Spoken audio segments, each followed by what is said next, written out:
comment je dirais, à renforcer sa stratégie de développement de son centre-ville et par extension celui So, de la question du stationnement.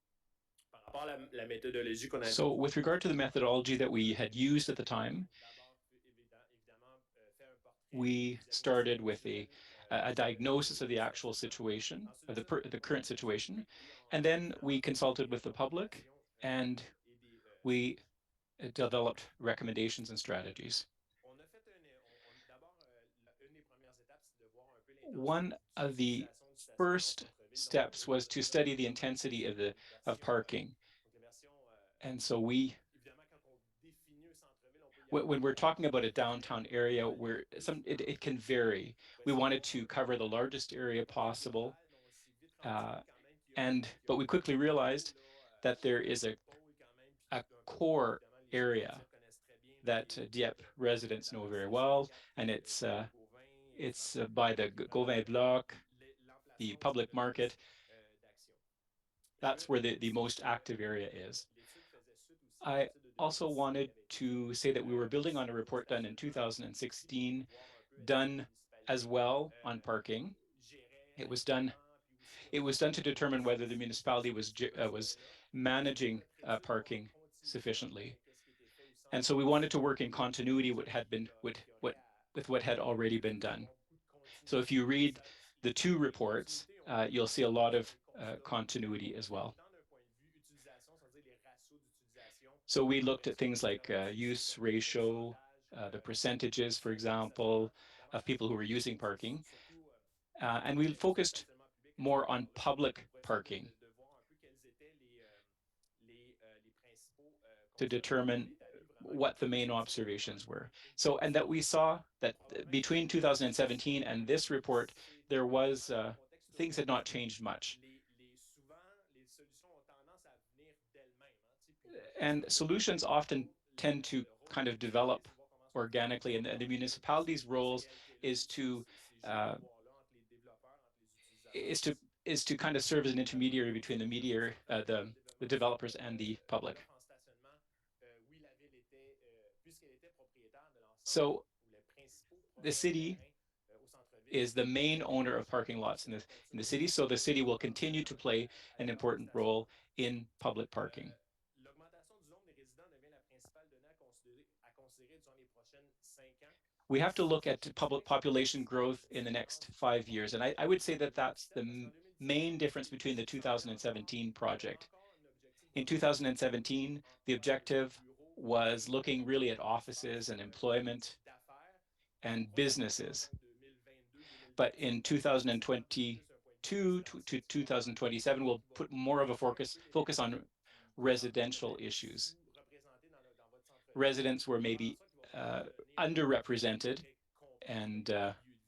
Et c'est là, que la tangente, c'est-à-dire la dynamique, risque de changer d'un point de so vue that's where stationnement. things La are nouvelle likely to change with that balance between residents on a fait and un sondage, comme vous avez mentionné, employees. un sondage en ligne qui So était we conducted an online où survey est-ce qu'on veut voir un peu that was answered by people of Dieppe, and what we wanted to les know perceptions. Vous savez, was on how veut un people peu perceive décrire things. souvent You comment know, on s'habitue each à of un us have our stationnement. own Puis des perception of fois, on what peut avoir, things are like, dépendamment des questions, avoir une réponse, mais on peut trouver aussi son contraire par rapport à ce que and la population va there is a utiliser wide range of lorsqu'on perceptions in the pose la public. question And sur so when we ask the question, for c'est example, difficile do de you trouver un emploi. find that it's difficult to find a On va dire, parking ah oui, c'est lot? vraiment difficile de Some trouver people un would say, emploi. yes, it's really Les difficult. But if you différences ask them, principales de trouver du well, stationnement, ben, how évidemment, far 100% des away is gens the parking that disent you're que c'est finding? dans deux coins de rue de leur But destination. most people were able to D'autres, find parking d'autres within villes two blocks of their agricole, area of activity, and on it was comprend qu'il y a a plus de 3 minute voitures walk. So parquées. Il y a des so fois if même pire que ça relatively speaking, there are worse issues in life évidemment, on than posait that. la question par rapport à la tarification, puis ça We aussi, asked about rates as on a well. posé la question aux gens,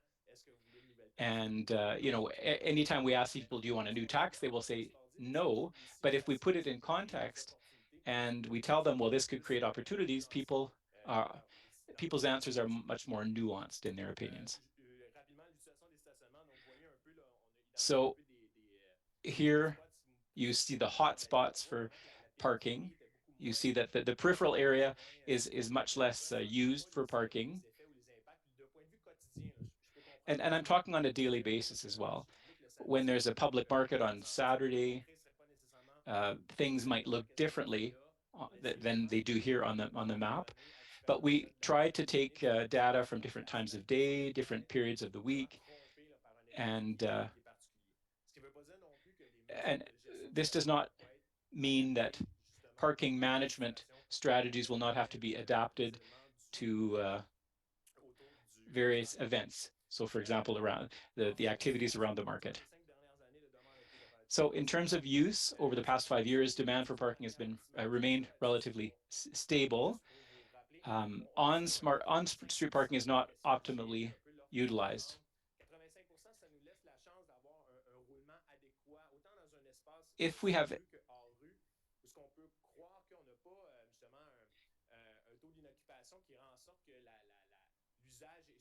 sous-productif. Donc, c'est tout le temps là, un peu ce chiffre-là. So 85% is kind of what we're looking at as full capacity. And what we saw was that maximum utilization of parking spots downtown seems to be 50%. And the data did not differ much from the report that was done in 2017. Around the Gauvin block, we're looking at 85% use and sometimes even 100% use. So action has to be taken to manage parking in that area. Based on the users, whether they're long-term users or short-term users or residents and visitors as well. So we have to make sure that all of those clients are able to find parking in the city. In terms of distance that people have to travel to find parking, most people find it within 2 blocks. Private parking lots, yes, so our study focused primarily on public parking lots, but there are private parking lots as well on Champlain Boulevard, and those rarely have an occupancy rate of more than 50%. So could we maybe look at using both public and private parking lots to that's something that might be interesting to look into to limit expenditures. In terms of regulations and incentives, the challenges of strengthening the current regulations. Now, this is an experience in Dieppe, and it's seen in other municipalities as well. It's always a challenge with 2-hour parking limits. You have to prove that somebody got there before the 2-hour period, and it's a challenge, and it's a daily challenge for municipal employees. And it also is something that creates a lot of frustration, and it can give the perception of favoritism because we have nothing specific, no specific measures. And so technology here would allow us to have better control. Now, it's impossible to have employees everywhere in the city, but there will always be that perception. People will say, "Well, they're attacking, they're ticketing me because it's me." So it's challenging. That whole issue is challenging.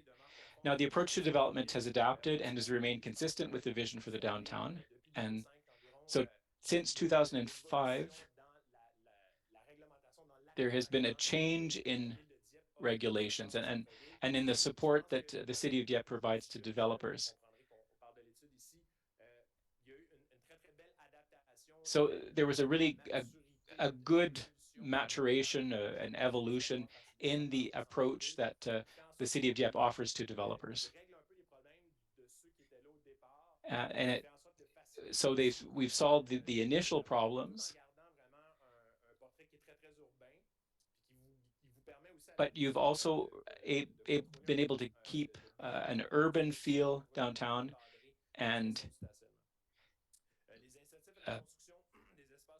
now the incentives to build in underground parking spaces is not enough to cover costs, and we talked to the developers as well, but they understand that those underground parking lots are necessary, but we're limited in what we can do because of the nature of the soil. In terms of urban design, The redevelopment of the Gauvin Bloc has been done with a sensitivity to developments that protect the comfort of users and pedestrians. There is greenery, vegetation. So this part is done quite has been quite well. This is not necessarily the case of the development of arterial roads, for example, Champlain and Acadie. There are important or there are significant breaks, so people wanting to cross the intersections is challenging. And so the dynamic has not necessarily been well developed between Acadie and Champlain. And the city will have a planning choice to make. Should those streets simply be transit routes or should be the destination routes? And if they're destination routes, there will need to be some development to accommodate the public as well. I think there's a tendency to want to go towards development. And destination doesn't mean turning the streets into pedestrian trails, but it means making space for active transportation and pedestrians as well as automobiles.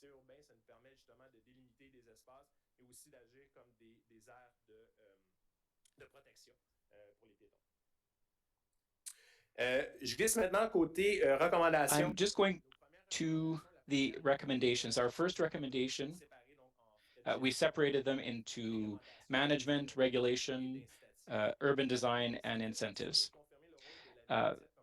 So in management is to, in developing the downtown core, the city of Dieppe will have to anticipate future parking needs before projects are carried out. The development of the downtown area of Dieppe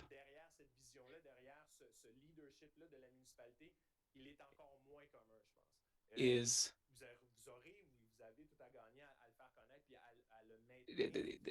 Dieppe has been successful in developing its downtown, but it's not well known. And as an owner of these parking lots, you still have you have an opportunity to take advantage of opportunities. But it's important not to forget that parking is not is one of the least productive means of income generation for this city.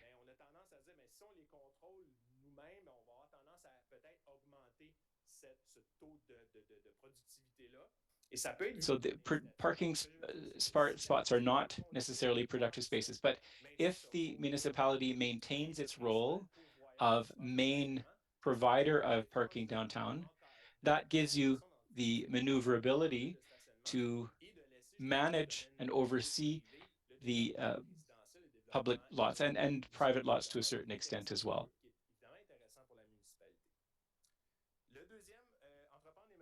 The second, in addition to strengthening existing regulations, Dieppe will need to incorporate measures to encourage active transportation in the downtown core.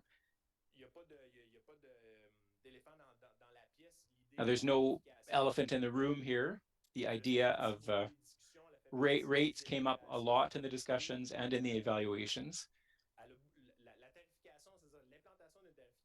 So implementing rates has more advantages than disadvantages, especially in areas where you're at an 85% occupancy rate.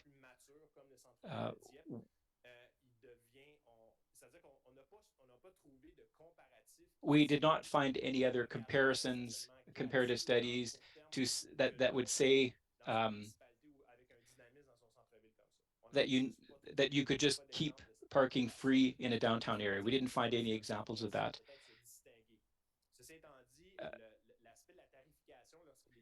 So rates, if they're properly implemented, will allow us to fight the biases or prejudices that people have.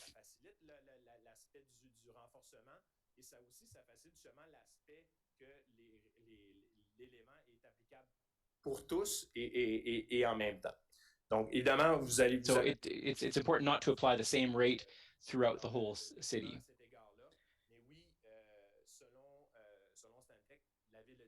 But according to Stantec, the city needs to develop a rate system for its downtown core.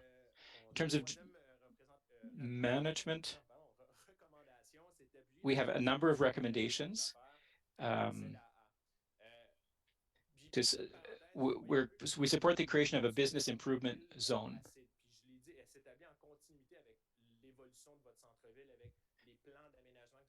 And it has to be consistent with the objectives of the municipal development plan and the downtown master plan. And there's a continuity in all of those documents. And because the downtown area in Dieppe is mature, it's natural to have an organization that facilitates discussions between the municipality and people in the private sector and the residents. And the legislation, to do that job, the legislation allows for the creation of a business improvement zone. So I think it's important for you to start a discussion to determine, to play a leadership role as well, and to so there are rate-related features to that. There can be levies that can be used, but there are a number of ideas. But I think it's up to Dieppe to define how it wants to go about this.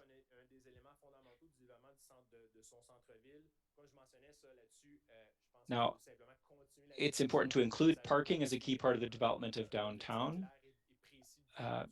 This has always been a clear objective of the city to focus on its downtown. So our plan does not contradict that desire.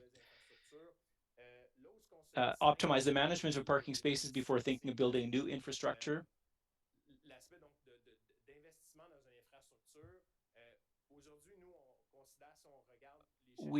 If we look at the numbers, and I was saying this at the beginning, that the offer and supply kind of self-manage themselves. But in terms of infrastructure, there might be some optimization to do before investing a lot of money into new infrastructure. So if the question to ask is, if you develop or if you invest in new infrastructure,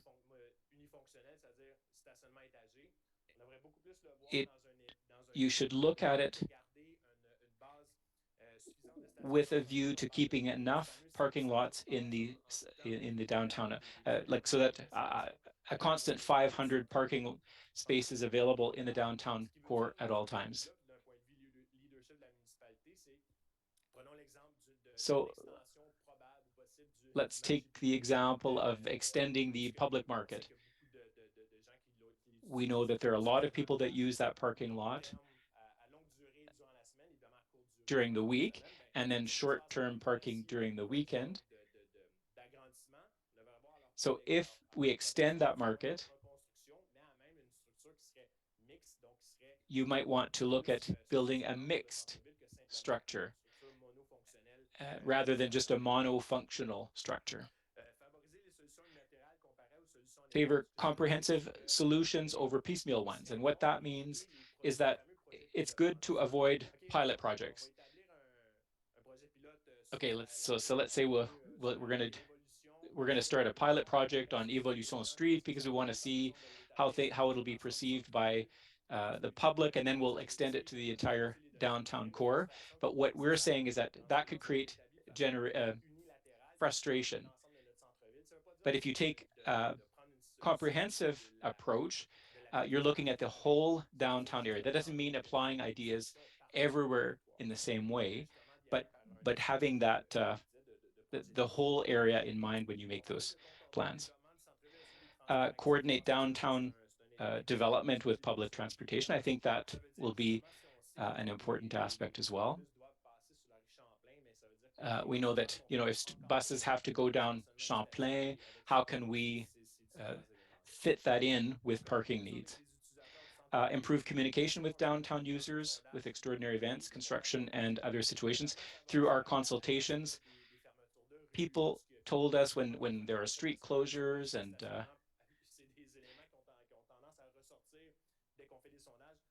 When we do surveys, we ask people how we can improve sharing of information with employees and entrepreneurs. And I think, again, if we create a business improvement zone, that could be another way of improving communication. In terms of regulation now, maintain the role as the primary provider of parking in the downtown area. And we talked about this by keeping parking construction demands on developers to a minimum. I think that what you have right now in regulations is adequate. Support active travel by improving the facilities required in new construction projects. What that means is that we should be encouraging the building of cycling lanes and trails and pedestrian trails. We need to plan for safe spaces for people to store bicycles as well. That means avoiding areas that are dark and and when we think about parking,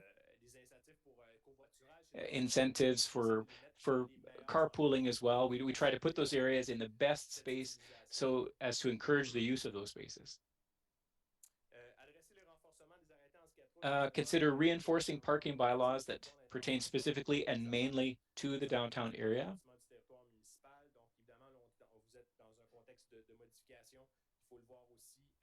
So the downtown area is not the same as the surrounding area, so we have to pay specific attention to it, and then tailor penalties to the extent of their impact. So when we look at what is really problematic, if we summarize it's people parking long-term in short-term parking spaces. So that's not beneficial. So so there are different ways of applying penalties. We can charge higher rates for certain offenses. And there's also the idea of positive reinforcement as well to explore. Incentives now, develop incentives to target a wide range of stakeholders and focus on rewarding good practices rather than punishing bad ones. So I talked about promoting carpooling and facilities for storing bikes and so forth. Provide incentives that are sufficient to support better practices, solutions, and development. Now, one of the things that was interesting that came up in the consultation is when it comes to incentives for developers who has to fund or finance his own building, if it's a one-shot deal, he can't use it as a lever for other projects. But if there are measures that last a bit longer, they can be considered as capital, and they could be considered interesting. And from a monetary point of view, it's the same thing for the municipalities, but for developers, there can be more benefits. Urban design, improve the pedestrian experience in order to increase the acceptable walking distance between parking lots and destinations. Already what you have is good, and in your planning, you're looking at adding green space,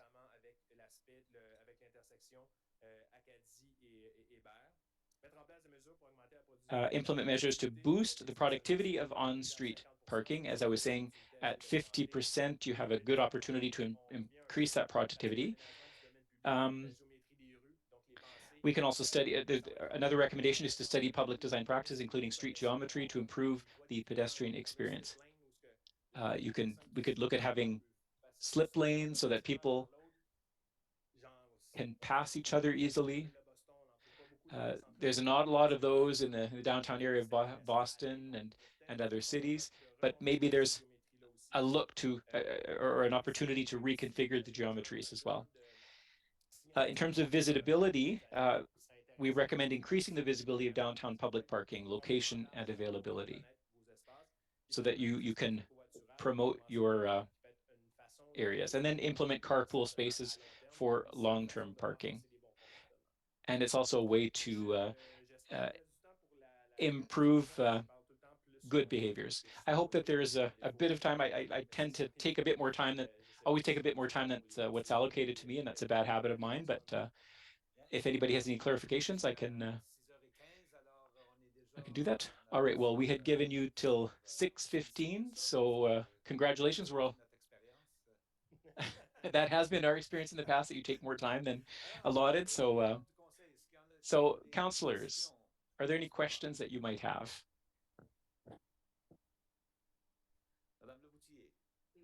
Counselor Leboutier, thank you, Your Worship.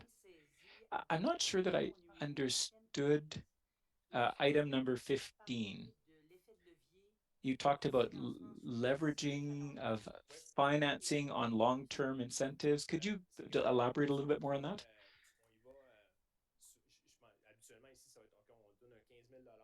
All right. Well, you might want to give $15,000 for a spacing, a parking space, or you could give it a tax reduction over a 3-year period. But if you put it over a 10-year period, and again, I'm not an accountant, I'm sure that local entrepreneurs could explain this better to you. But what I understood is that more the the incentive is over a longer period, the value of that incentives can be used as an asset by the developer. They can use it to put a cash down on another investment. So it's even more interesting for them to have that incentive over a longer period of time. I have another question. Now, you were talking about Verte Street and Virginie and Notre Dame. Why, why that location in particular? There are houses there.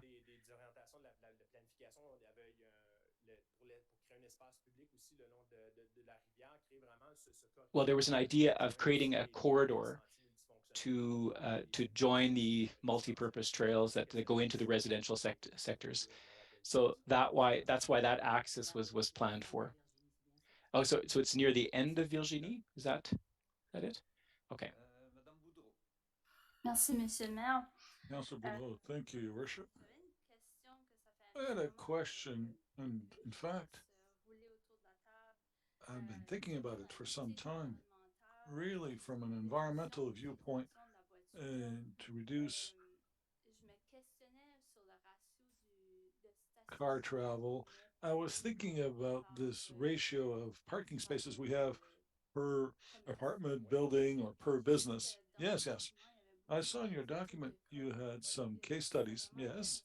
And it was really interesting to see that there's some cities have reduced this ratio. They've reduced the number of parking places per apartment building, but I didn't see any ideal statistics. But for a city which would want to position itself in a more environmental way for more public transportation, what's the ratio you would recommend? Answer. Well, first of all, and I think you understood this clearly, where business is the trend is not to have a minimum ratio. The responsibility of setting the number of parking spaces is up to the business owner, and the municipality will propose environmental issues. Now, in terms of housing, there are many issues that come into play, including public transit. Without that issue, it's always very difficult to, I'd say, to get below one parking spot per apartment or per home. We see this in municipalities when we have, with a tramway or in Ottawa, 0.6 per apartment.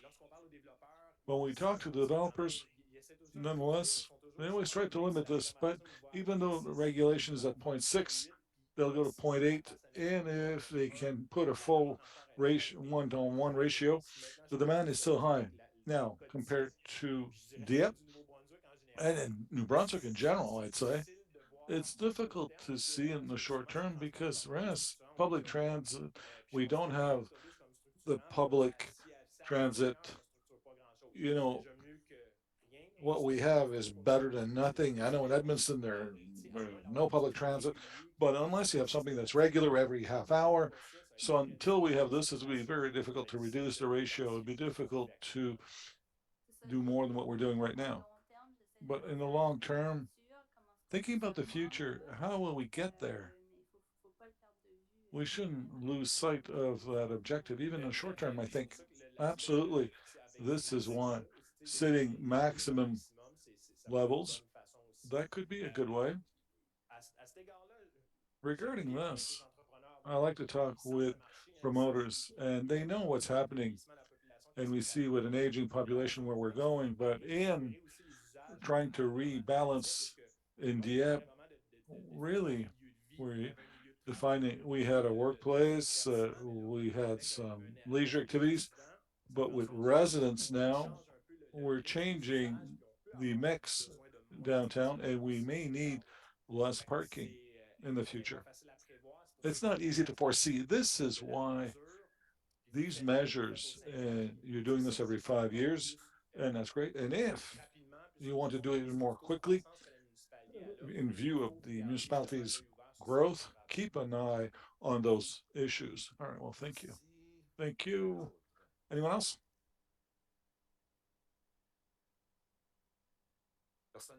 Well, no one else. So, oh,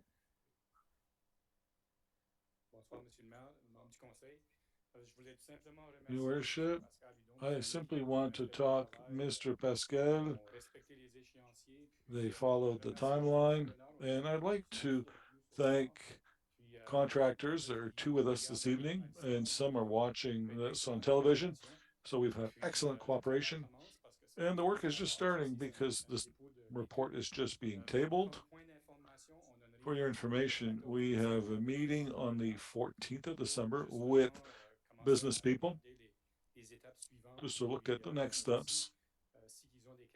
And if they have questions, because they have yet to read the report, it was just tabled this evening. So we'll give them a few weeks to read this report, and then I'll have the opportunity to ask a few questions. Just to tell you, these are the next steps. Thank you. Thank you, Mr. Bijou. So, are there any further questions, perhaps? No? Well, thank you once again. Excellent work. I prefer our challenges compared to the challenges of others province-wide. Yes, they are wonderful challenges. Thank you. Thank you very much. Next item. Mr. Michel Babineau will be talking about safety or the lack of safety for we want to work and make sure that cyclists can be safe in the app. Well, thank you, Your Worship. Councillors, first of all, for those who don't know me, I'm Michel Babineau. I wear a different hat this evening than usually. I live in Dieppe, what, since more than 30 years.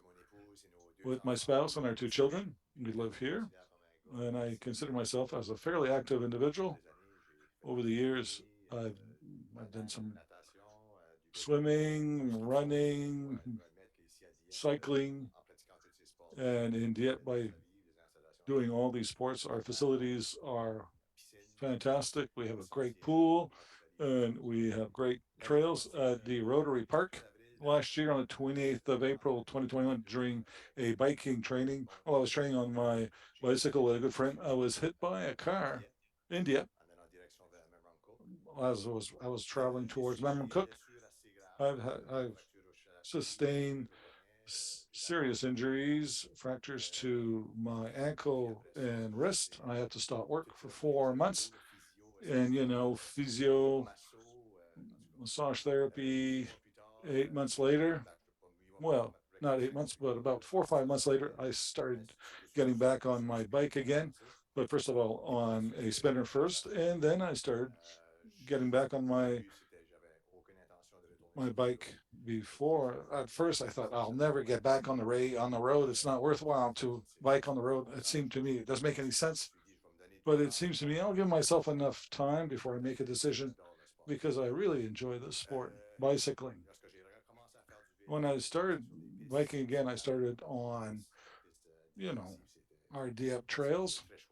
We're very lucky to have these trails. We can travel, well, almost hundreds of kilometers going to Dieppe, Cook, wonderful places. And often I was alone and I started thinking, what was coming back to my mind was, of course, my accident, but also, I call close calls and talking to other friends who bike. It seems it's such a beautiful sport. I don't want to stop doing so, but it's really unfortunate that people don't follow the rules.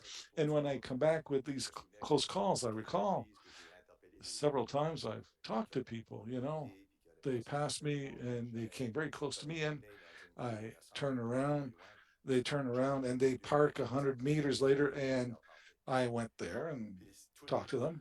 And every people I spoke to, it was always the same reaction. The roads are not wide enough. I understand this, but there's a car that's coming, you don't give me enough space. There's oncoming traffic. And do you know Ellen's Law? And everyone I talked to said, no, never heard of that. Ellen's Law has been passed since what, 2017, and was after a deadly accident in Sussex. A young biker, Ellen Waters, lost her life, and people in the community got together and they went to government.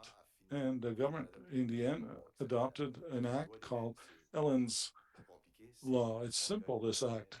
You have cyclists must, and we must stay away at minimum a meter. It's not maximum. It's at the very least you have to keep a meter between your car and a cyclist, so people can understand why we stay.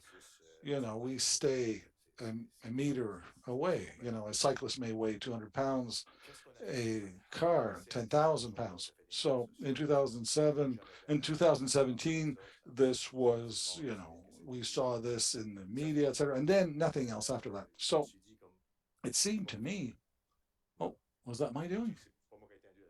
I didn't turn that off. All right, thank you. It seemed to me, what can we do here? I'm a resident of Dieppe. What can we do here in Dieppe? I met people from Cook last week because there are many cyclists that go from Dieppe to Cook in a beautiful valley, but nonetheless, residents of Dieppe, we have to travel through streets in Dieppe. And something I've noticed since I started biking again, we have beautiful cycling trails with a white line. This white line, it's not a cement wall. People seem to think that that white line protects us, which is false, absolutely false. I measured it. It's about 3.5 feet wide. So it's the distance of about a meter, thereabout. So if we're rolling, if we're biking, we have to bike in the middle of, there might be some potholes. So we drive, we'll move side to side. And the car that's coming, traveling on the white line, even though they have enough room to move over, I think what I see, we need an awareness campaign. Madam Cook was very open to this. Undoubtedly, they want to work with me. It's not costly as such, and that's interesting. I'm not asking for a lot of money, but rather that in 2023 that we put some signage showing Elaine's act. I know we have some signs that say this is reserved for cyclists, but we have to start with an awareness campaign. If the people I stopped, weren't aware of this act, others can't be either. So they don't understand that this law is in force. It's dangerous. We have to protect cyclists. So I asked the city that in 2023 that we all commit to put some signage up in strategic locations India and towards Cook. And secondly, of course, not just signage. I know no one knows what it means. It's kind of pointless. So there should be an education campaign going through Dieppe Mag, you know, long, full page ad with the logo of Elaine's Act and what it is exactly, and and also the penalties, in the spring before we start the season again. That could be the right time to do so. And the third thing, at, as we enter Dieppe, there'd be a big sign. And I was speaking with people this morning saying, we have a plan here in Dieppe for active transportation. It's excellent in Dieppe. We're moving in the right direction. But it seems to us, well, we're friends of cyclists again, a big sign with the Elaine's Act on that sign. And again, something that would cost nothing. Fourthly, on the Dieppe webpage, to have the logo, the same logo, Elaine's Act. And I often go to the Dieppe's web page, and you have pictures that, you know, we see family pictures, four people on bikes. That's great, but we could have Elaine's Act always posted, and once in a while we could have some explanation. What's this act all about? What I'm asking are not things that are very costly. I've contacted Nick Anson, who's a cyclist in Moncton. He lives in Moncton. I asked him how much it would cost for a sign. He said about $60, and he commits to do them at cost and install them. So it's not something that I'm not asking for much, but I think we have to start somewhere. And I know it's up to the province, and a letter was sent to the province too. I understand this, but I reside in Dieppe. I live in Dieppe, and I think we can get ahead of this. And a letter was sent to the province of New Brunswick. I'm still waiting for a meeting with them.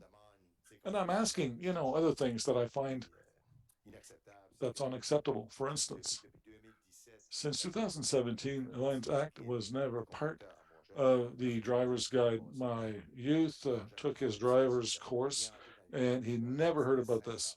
So I know it takes time to change, but the only time we hear about this act is when a cyclist is hit by a car. Again, the driver has a $185 fine. So I won't keep you any longer. I think what I had to say was said, and I've sent you a letter with all this information.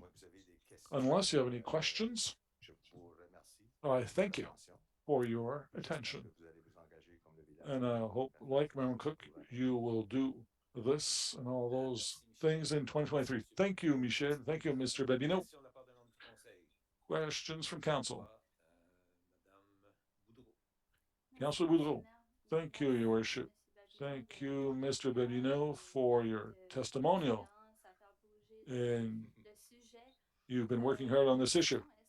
A question, would it be possible to put this in our communications and even go further and do a video where I would explain Elaine's law with some testimonial? It's great that you say this because remember, Cook, when I went to meet the people, that's exactly what they said. They had other ideas also, but this snowballed. There was only three of them. I spent an hour with them, and they were very enthusiastic regarding this project. And I think at the Abbé Henri School, they have a committee that does video, and they're ready to do a video because, as they said, and it's true, often it's through children. A child that comes home, will talk to their parents about this law. Did you know, Dad, there's Elaine's law? Well, what is it? Well, then video communication. Again, signage, that's fine. And I think it's important, but then there has to be followed up by an awareness campaign because I'd like to see that in 5 years, 10 years, it would be the same thing like Seatbelts, at first seatbelts, when they came out, people were against seatbelts, and they're still against the fact that bikes are on the road. They won't change their mind, but if they know there's a law with fines, so maybe you can change, a few people's mind at a time. And if you can save one life or prevent one accident, I think it's worthwhile. The reason why I say video, it seems to me with the various contents, sometimes we reach people differently, right?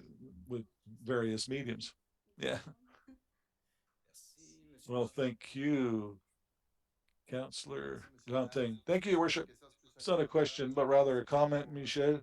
Thank you for your presentation. I also bike, maybe not as much as some of you, but I have a trail bike and a road one. And I often went on Emiro going to Memramcook, and I never believed that someone could be hit on a straight road. But yeah, I support you 100%. I support this initiative, and definitely it's a good idea. So these were my comments. Thank you. Thank you, Councillor. Thank you, Councillor Goodboo. Thank you, Worship. I don't know if you could explain an idea when you talk about material. When I look at messages and Ellen's law and information guarding cyclists, I see there's a distinction between, you know, there's two types of biking, right? One as a transportation means, and the other one as a leisure activity. But for me, the message may be different, meaning, I see tourism, you see a picture of children and with their parents going out and doing some sporting activity, but it's also a way of getting about, right? And I think, am I right? Yes, but you could talk about the distinction between the two. I don't see really a distinction between the two because anytime you have a car, you know, on a road, on a paved road, we have to share the road between the bikes and cars. Right. There's a way to do so in a safe manner. When you're behind a bike, if you get behind a tractor and they're driving at 20 kilometers an hour, what you'll do, you'll wait automatically. People will know because if they go to the side, if there's a car oncoming, the tractor won't move the side. But a bicycle and with a person on it, it's 200 pounds. So as cyclists will try to be as close to the side of the road as possible. Yes, in the best of all worlds, roads, every time they redo a road, they would add 6 feet or 2 meters for cyclists in the best of all worlds. Yes. The letter that I sent to the province, that's what I'd like to talk to them. What are the costs? I know there are costs linked to this, but we put money elsewhere. And it seems to me, we always talk about active living, that, you know, people that are not active are a burden to the healthcare. So on healthcare, well, we do nothing well. I'm sorry. I shouldn't say we don't do anything. We don't do enough. We don't do enough. We could do more. And that's why, as I said, I sent a letter to the city of Moncton. I'm waiting to speak to them and review also. In the southeast, I started here because I live here. And I mean, certainly I want to meet people from the province of New-Brunswick because they also have an important role to play. But I don't see any difference. For me, a person who's on a bike, it doesn't matter if this is because of training or people traveling somewhere. It doesn't make any difference the reason why you're on a bike. I think safety first, so that people, everyone should know that this act exists. And what surprised me, even this summer, I live in Casey Cape in the summer, we have a cottage, and I stopped a person who came really close. There was an oncoming car, and the person, drove right by me as though I wasn't there, and then stopped 200 meters later. And in 2022, I stopped and I said, "Did you know there's a law? You came really close to me." She said, "Yeah, but again, it's not wide enough. There was an oncoming car. I understand this, but do you know Elaine's law? Elaine's law, what is that?" So I explained there's a law. I could call the police right now that you could get a fine of $185. Really? Land's law? Never heard of that. So I was really surprised. So this is why it seems to me we need an awareness campaign so that one day it's understood, readily understood. There's a car coming behind a bicycle. The thing to do is to give enough room, wait till it's safe, and then pass. So you can even go on a white line, on the white line. So that's what I see. It's an important message for our young people who are looking for other ways of getting about. So thank you. Thank you with your suggestion. It's not just an awareness campaign. You're talking about other points, incentives for businesses. Yes. And I think these are essential elements. And that's why sometimes we have to send a message. It's not just for recreational and that recreational activity. Right. That's why we have to send that message. It's not just for people, for the elite and sports people.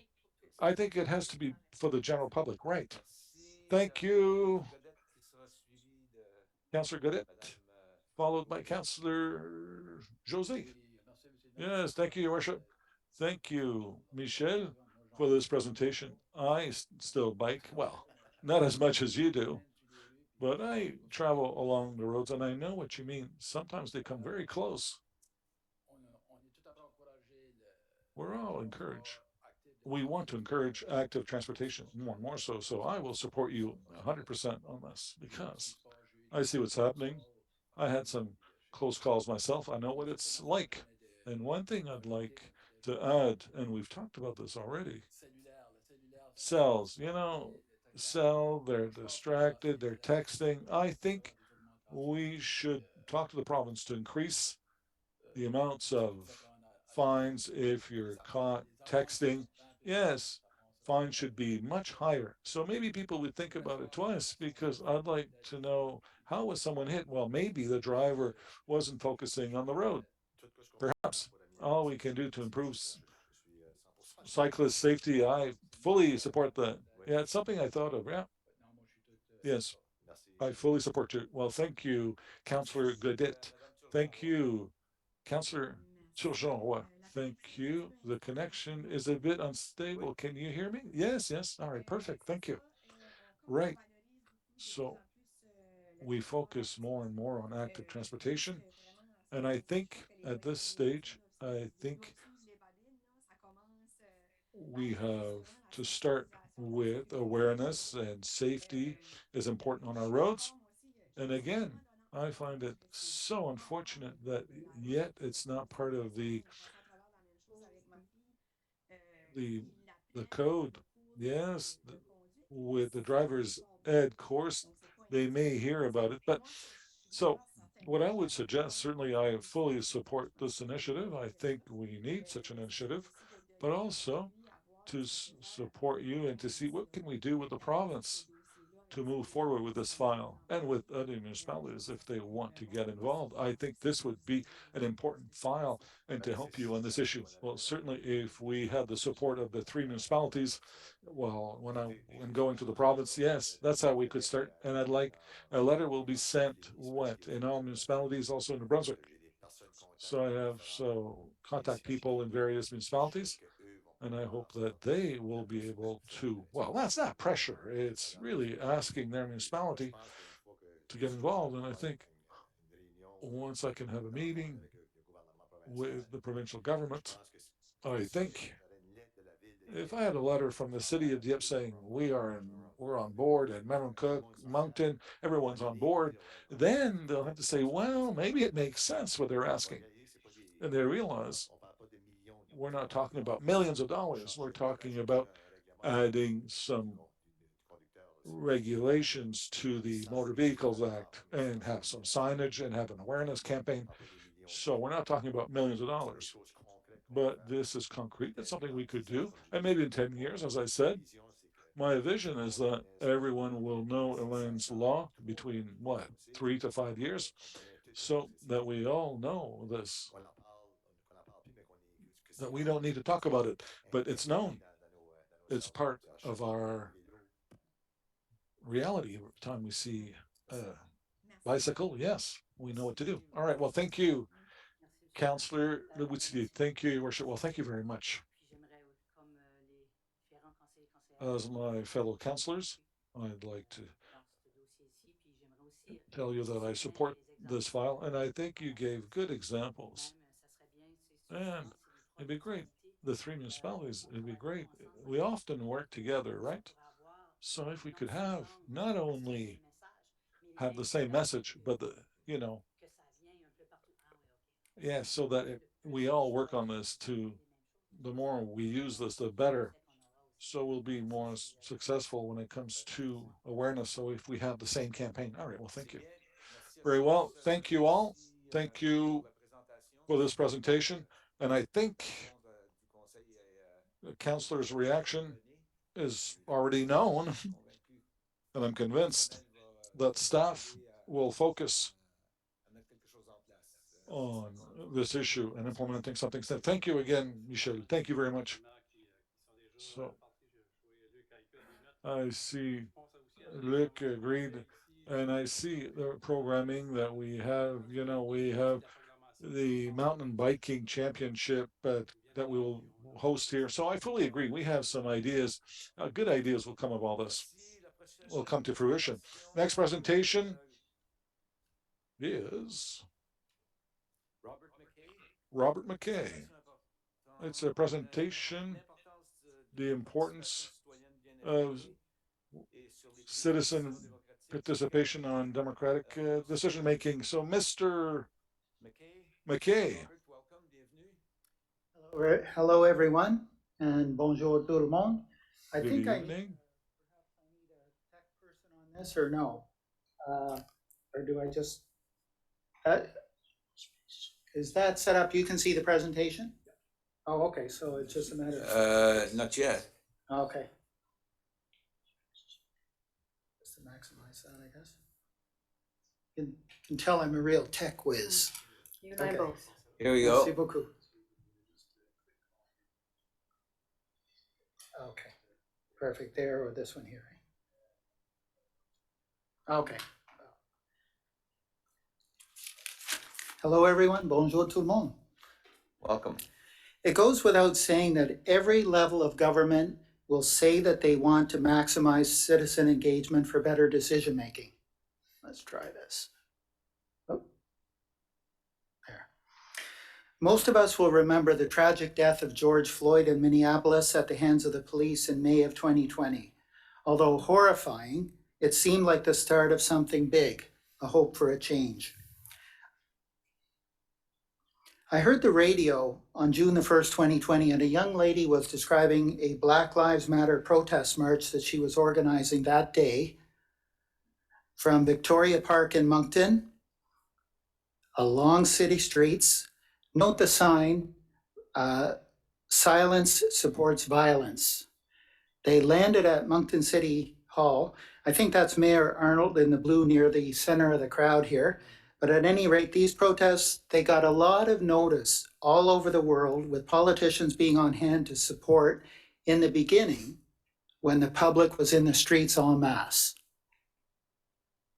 A few days later at Riverfront Park, another large gathering for Black Lives Matter.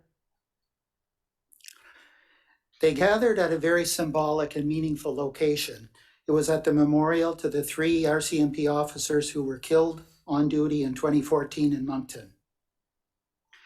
A few weeks after that, an extraordinary thing happened, quite extraordinary. A member of the City of Moncton's Poverty and Social Inclusion Committee spoke up in a way that brought the committee into the public and the media in a breakthrough manner, somewhat controversial as well.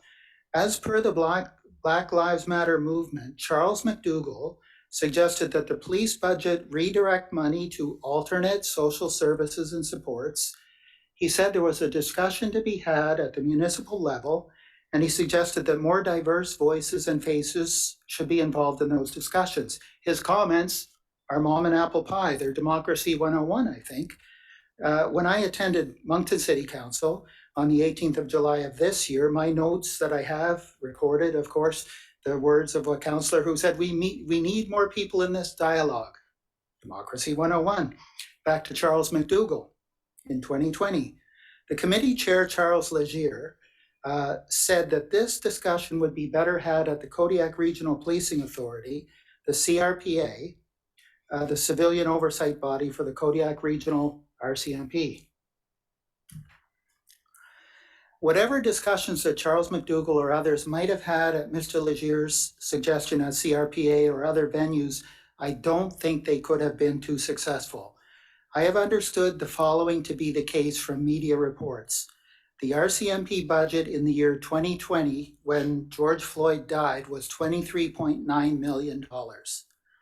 Does anybody not understand why true believers in Black Lives Matter who marched in those big marches would be upset that the RCMP budget went to $34 million the next year in 2021, $39 million in 2022, and for 2023, the enormous number is $51 million is being looked at, plus a $57 million police station on the horizon. Policing is not my usual issue that I talk about. I'm not a member of Grassroots New-Brunswick, HAFSA's organization here, but I participated in all three of the exceptional town halls that she did on policing, including at the library in this building here. And HAFSA asked if I would share my thoughts with you today. So I'm not sure, but I'm surmising that the CRPA did not engage with these very knowledgeable alternative knowledge holders in a way that they considered to be democratic best practice over the last couple of years. From a CBC report on the 15th of September CRPA meeting just passed a couple of months ago, I gleaned the following. The $51 million solution was rubber stamped into the CRPA plan with zero public debate at that meeting. Apparently, CRPA had officially consulted with 80 groups and individuals since last year, and none of these groups had advocated for reduced spending on the police. HAFSA told me that nobody that they know were consulted. In fact, they cannot get the report, so they have no idea who were consulted, whose opinions mattered. The meeting ended early when the board chair called for security. Why? Several speakers critical of policing services or plans to put officers in the region's 6 high schools were cut off or told to leave the meeting because they had too much to say. Why did they have too much to say? I understand that they were not invited to the official consultations. Their expert knowledge, and these are people connected to global expert knowledge, that expert knowledge was not invited. It was unrepresented at the crucial moments of the CRPA decision points at that meeting. Therefore, they needed more than the allotted 5 minutes, and the chair was unwilling to bend the rules for this vital, unrepresented knowledge. Nelson Mandela had a vision for a better world, and before he became a secular saint, the authorities, as many of you know, regarded him as a terrorist threat. My hope is that Grassroots New Brunswick will never be so viewed nor banned from speaking up as they have been threatened to be banned from speaking at CRPA. You need this kind of knowledge to make the right choices this year and into future years for policing. My hope is that the 3 municipalities will consider all knowledge when deciding on the taxpayers' budgets and the gargantuan increase sought by the RCMP. However, thank you very much. I'm not done yet. Sounds like I am. What I've just said was almost verbatim of the presentation I made to Moncton City Council 2 weeks ago. My theme was and is the importance of well-informed citizen engagement for democratically correct policing decision-making. I believe it was because of the 3 presentations that were made that evening at Moncton City Council that a greater awareness of transparency problems at CRPA were illustrated. I say that with respect. Councillor Sean Crosman asked me about the whereabouts and how to locate a report commissioned by the CRPA that he viewed as essential for his decision-making on the RCMP budget that was scheduled to be made. That decision was being made 3 days hence on the 10th of November. We were speaking on the 7th of November. He didn't have this report. Nobody in the council chamber spoke up about it being a public document or not. These are well-connected city councilors and staff who need this information to decide on the spending of millions of taxpayers' dollars. Why was the information effectively hidden from them? I say that with respect. So the next day, I attended the City of Moncton's budget deliberations and the CRPA RCMP delegation attended. It was only then that it became known that the report had been placed in kind of an obscure location on the CRP website. If you asked me to find it for you right now, I could not find it on that website. But I can tell you that the very last paragraph of that report validates this thesis. It reads, quote, finally, the lack of knowledge or understanding around the CRPA and its roles has created challenges for municipal governments and other organizations in being able to manage the growing expectations from citizens on what the RCMP should be doing within our neighborhoods and municipalities across the region, unquote. I'm only just starting to learn about alternatives to the policing paradigm through my association with Grassroots New-Brunswick.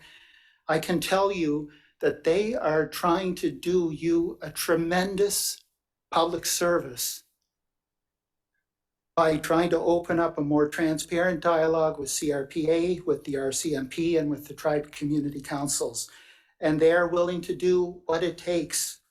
And at the 15th of September CRPA meeting, which I was not able to attend, it was not a pretty sight. My hope is that, and indications are that, a more respectful mutual understanding will grow from here on for progress.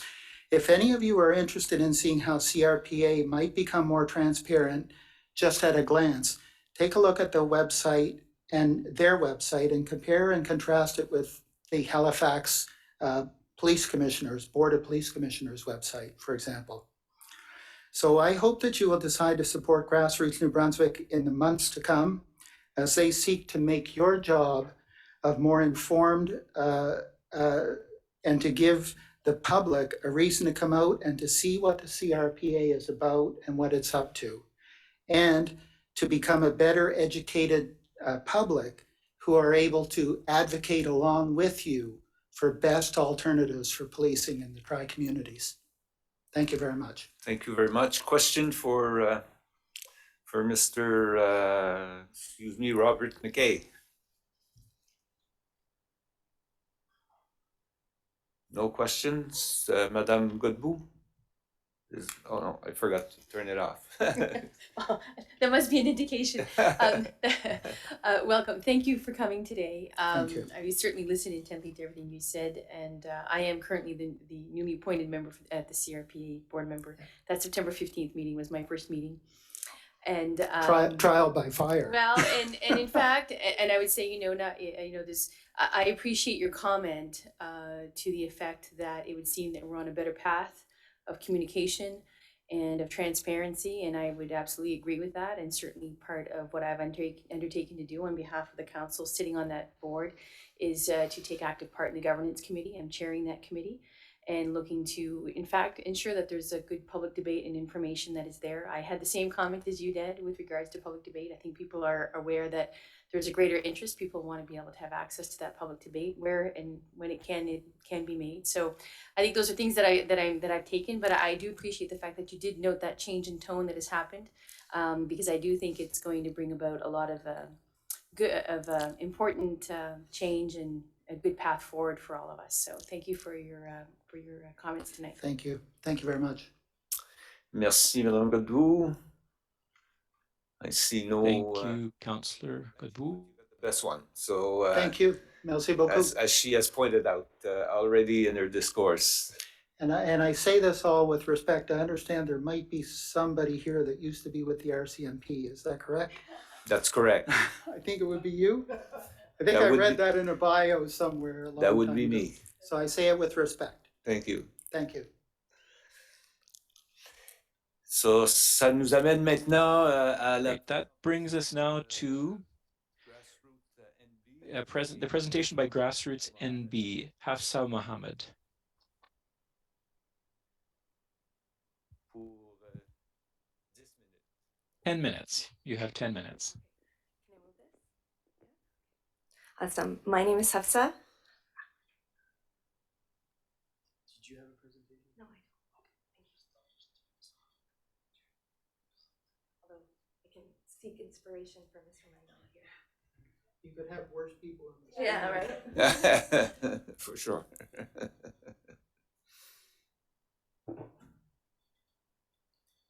Et voilà. Sure. Thank you. Merci. My name is Hafsa, and I'm a student, activist, and a resident of Moncton, which resides on the ancient and unceded territory of the Mi'kmaq people. Recently, I received a report detailing a survey on community safety and policing in the Greater Moncton area.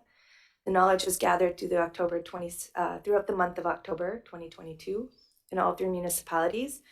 Grassroots NB has also delivered the audiovisual recording of the public presentations on community safety to all 3 municipal councils. We see that some of you with our view count have seen it. It would have been nice to have some of you participate because it is a dialectical process. The report points to a significant public interest in exploring alternatives to community safety that do not require additional funding to police through the Kodiak RCMP and by law enforcement. This reality was also affirmed in later September by Kodiak RCMP Superintendent Benoit Jolette, who informed the CBC that the Kodiak RCMP staffing is healthy, indicating no need for additional officers as they can spare them by adding them to our high schools across the Greater Moncton area. The public had less than 2 months to respond to the CRPA's decision to expand the Kodiak RCMP, and therefore we recognize our results are preliminary and are perhaps not comprehensive enough to urge a decrease in the Kodiak RCMP's funding for the 2023 budget. However, our preliminary results do rival the report commissioned by the CRPA and conducted by Portfolio Solutions Group that calls for expanding the Kodiak RCMP after consulting with, quote, 80 groups or individuals. Grassroots NB also consulted with more than 80 groups or individuals, with nearly 90% of those surveyed calling for freezing or decreasing RCMP and bylaw budgets. Moreover, our process was open and democratic, and our report was made public accessibly, while the CRPA has released their report, which I'm going to discuss a little bit later. At the time of writing this, they didn't. The result of our consultation process justifies the 3 municipal governments freeze additional funding to the Kodiak RCMP. Therefore, we officially call on the municipal government of Dieppe to freeze the Kodiak RCMP and bylaw enforcement budget for 2023. This will allow the grassroots to spend the next year continuing to gather knowledge and public opinion on current public safety and policing models that includes every socioeconomic demographic, find alternatives and empowering solutions, safety for all, create information sessions on transformative community safety and transformative justice, assemble a committee to examine the responsibilities of the Kodiak RCMP, and recommend cost-effective, anti-carceral, empowering solutions for the Greater Moncton area to address crime. We are aware the City of Moncton has hired Paravel and Taylor Consulting, Inc. to examine policing needs in the Greater Moncton area, a report that would inform policing in Dieppe, but we also are aware that hiring expensive consultants from England or Vancouver, where the consultants are located, is not going to give us a meaningful analysis of our local issues, no matter how much they cost the taxpayer. We recognize the value of our labor in enhancing democracy at no extra cost to the public coffer. In return, we ask that all 3 tri-municipalities recognize this value by withholding additional public funds from being invested in the Kodiak RCMP and bylaw enforcement, while community advocates from the grassroots implement the aforementioned public service. With the materials we presented, we know councils are now familiar with the growing public preference for alternatives to community safety that exist outside of policing and bylaw enforcement. We would like to underline this value of this knowledge gathering and synthesis process, as the municipalities are acutely aware of the monetary value of such consulting work. For disclosure, this process was organized, implemented, supported, and funded entirely on the grassroots level, and that's what makes our knowledge so democratic. We also know that a 10-minute public presentation cannot do this knowledge gathering process justice, as there is a lot of information that was not captured in the report or video materials, and is best understood through a dialectical process, as a lot of these ideas seem new and unfamiliar to our local governments, and not something that can happen in a stage like this. Therefore, we request an opportunity to present and discuss with the 3 municipal councils in a meaningful way. In the meantime, once again, we call you to vote against any increase. Increasing the Kodiak RCMP budget by 15% is approving the budget increase called for by the CRPA that was recommended through an elusive consulting process conducted by PGS. We're familiar that you folks are familiar with that report. Empirically speaking, I'm a student, and I know that that wouldn't fly in any of my courses for technical report writing. We know that members of the board explicitly stated on the CRPA board on the 17th of November that they were told they need to vote in favor of increasing the police budget, but they weren't given measurables.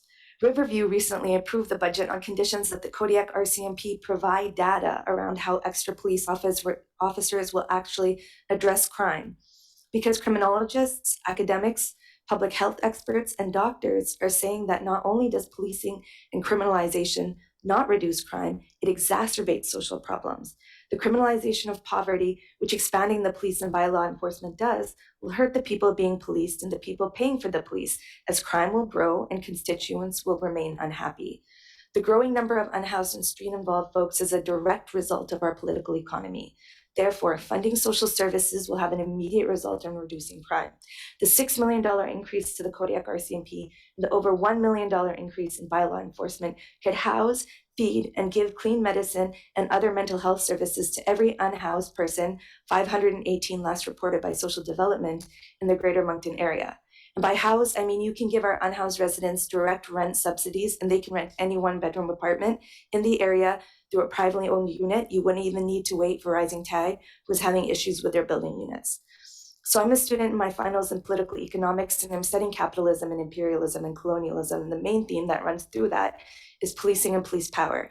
And now that we've come to the realization that policing doesn't solve social problems, both logically and empirically, many people who are reputable thinkers are asking about why we have this armed local army, military, and why they are so big. And that's where capitalism comes in. And this is empirical. Police around the world are designed and funded to protect capitalists, private property, politicians, and everyone who benefits and maintains and benefits from this really unfair political economy we are coerced to exist under. That's why the RCMP spends so much money on their own PR. They don't have a PR problem, they have a reality problem. And the police know that too. They're trained to suppress peasant uprisings. They're not trained to get unhoused people off the streets. We're wasting a lot of money causing more injuries to the most vulnerable populations that ends up requiring more services, and a downward cycle goes. Transformative justice, if you house everyone and give them clean medicine, our community grows upwards and the returns come back very quickly.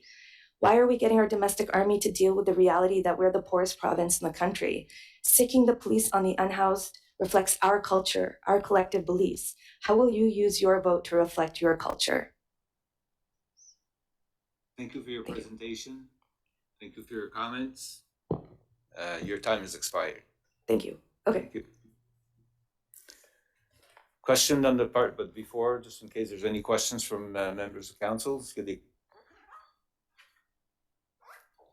Thanks for the presentation. OK. Merci. Alors, ça nous amène au prochain item. Right, that brings us to the next item. Mr. Sébastien Dupuis and Nadine Martin.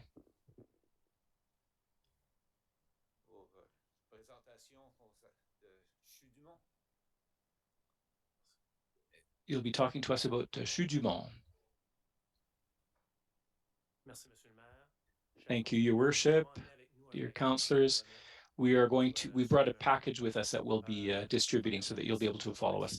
So first of all, thank you for agreeing to invite us to talk about a new impetus for surgery. The city of Dieppe has, there are nearly 800 Vitality employees living in the city. And as you know as well, we offer, the hospital offers a number of services.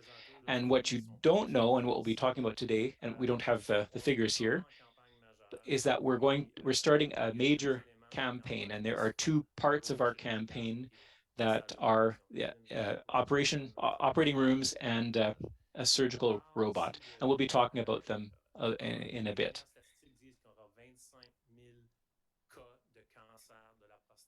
Statistically, we're expected to have 25,000 cases of cancer, and a certain number of those people will die. And what we want to try to bring to the Vitalité network at the Chute du Mont is the equipment that will allow us to provide better service. That's in. Thank you, and everyone. So I'm going to be talking to you a little bit more specifically about our two projects. So as you noticed, at the Chute du Mont, we have a new operating room since 2020, and that was phase one of what we'll be talking about today. But now that that's built and it's operational, we want to bring it up to the next level.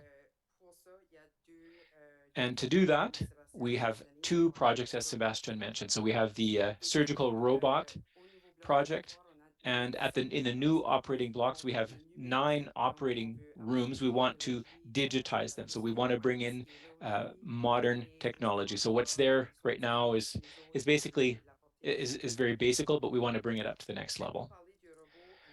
So let me talk a little bit about the surgical robot. The surgical robot those are mainly in university hospital centers. So we are a university hospital center.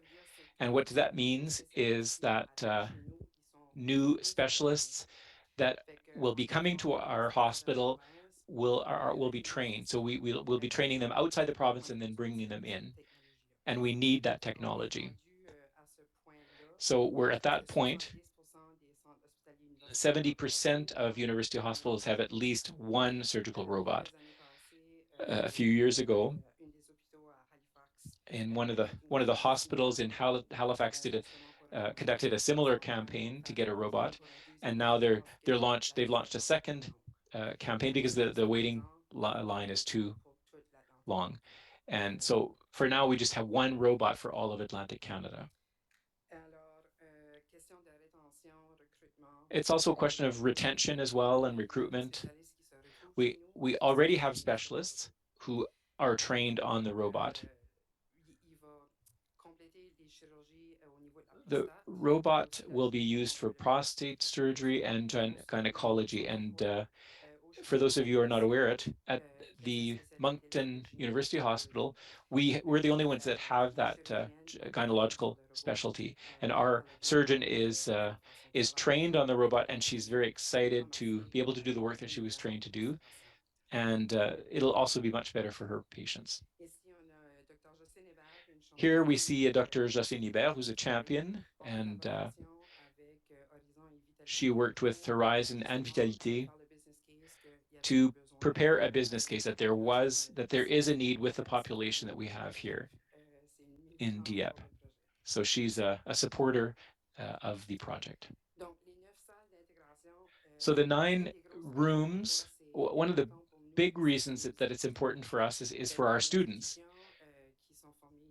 Our students that are trained here, who are studying medicine in Moncton, they come here, but they can't all participate in the same surgeries because of the number of rooms. So in the operating block, we have a room somewhat like this. We want to equip it with technology so that students can participate actively in surgeries. They can speak with the team, ask questions, and learn. And it's also filmed, so they can make business cases after as well. So it's very important for their learning process and the ongoing development of our teams that are already on site. Here we see a picture of Dr. Luc Cormier, and he says that beyond students, surgeons too will be able to, who have a difficulty or challenges in their surgery, and they will be able to consult with other specialists, a specialist who might be in Montreal or Moncton or maybe even in Europe, and they can do that consultation in real time. We don't need to close the patient up, send them back, and then bring them back. We can do everything on site. So it's a question of safety for the patient and less or shorter convalescence times, and us being able to access expertise around the world. So what does all that mean? So for patients, as I already mentioned, there are definitely benefits. Less pain, less blood loss. This is very precise surgery, so we're reducing risks. We have a patient here. We have a patient here that will be able to tell this much more clearly than I can. So I want to introduce you to François Plante, and there's other information and other slides that we want to present, but I'd like to let you tell his story. Let him tell you his story, rather. Thank you for giving me a bit of time. My name is François Blanc. I'm a resident of Dieppe. I've been here for more than 20 years. When I got here, Mr. Lapierre was the new mayor of Dieppe. So after 2 years ago, I had a prostate cancer diagnosis, and the best option for me was a robotic surgery. And I was very surprised to learn that this modern technology was not available in Dieppe or even in the province. So I had to go to Montreal. And it was during the pandemic, so I had to wait for more than 8 years before the Montreal hospital gave me a call to ask me, and they quickly asked me for my credit card so that I could pay consultations with, and then I had to be isolated, I had to pay rent, I had to be isolated in a hotel for more than a week. 24 hours following my surgery, I was put in a hotel. But it would have been better, if I would have been able to be here in Dieppe and to be surrounded by my family. Now, did the robot surgery give it everything that it promised? Everything went well. I was very lucky. All of the negative effects, recurrence of cancer, incontinence, and everything went well. I'm in good shape. The operation went very quickly, or the recovery went very quickly. 6 months, day for day after my surgery, I participated in an Olympic triathlon. So I was able to do a lot of swimming and then go on my bike and then run 10 kilometers. So I had never done that in my life. But that's a promise that I made to myself. If I would wake up after the surgery, I wanted to do something different. I wanted to do something exceptional. And I did it. Now, would I do that again today? Would I go to Montreal to get all that, to wait and pay? Of course I would. It's not just a question of survival. It's also a question of quality of life. If I'm here today, it's not for me. I had cancer and I was operated on, and I'm in good shape now, and I'm here to help my neighbor now. Maybe somebody here in this room will have the same diagnosis that I had a few months ago and will be able to receive that care here close to his home, where he'll be able to go back to be his family immediately following the surgery. Thank you very much. Merci François. Vous savez, après un témoignage semblable, After such testimonial, it's difficult, but I can tell you for 7 years, I've been chair of the council for 7 years. And 7 years ago, we were talking about this. For us, it's time to act. We're wondering why this year? Well, if we continue to wait, we won't get a robot, perhaps. We ask the government supports us. There's a need. Studies have demonstrated that we have enough people in New-Brunswick with 2 robots. Announcements will be made provincially soon. So this is a silent campaign, but it's not as silent as that. Things should start unfolding in the next few weeks. It's essential for myself, and with such testimonial, it's time to work on this and get moving on this issue. I'll go to the campaign. What we want is 6.5 million. The 6.5 million is for the robot and for the operating room. 7 years ago, the robot by itself cost above 6.5 million. We applied some pressure and we have a good agreement with operating rooms.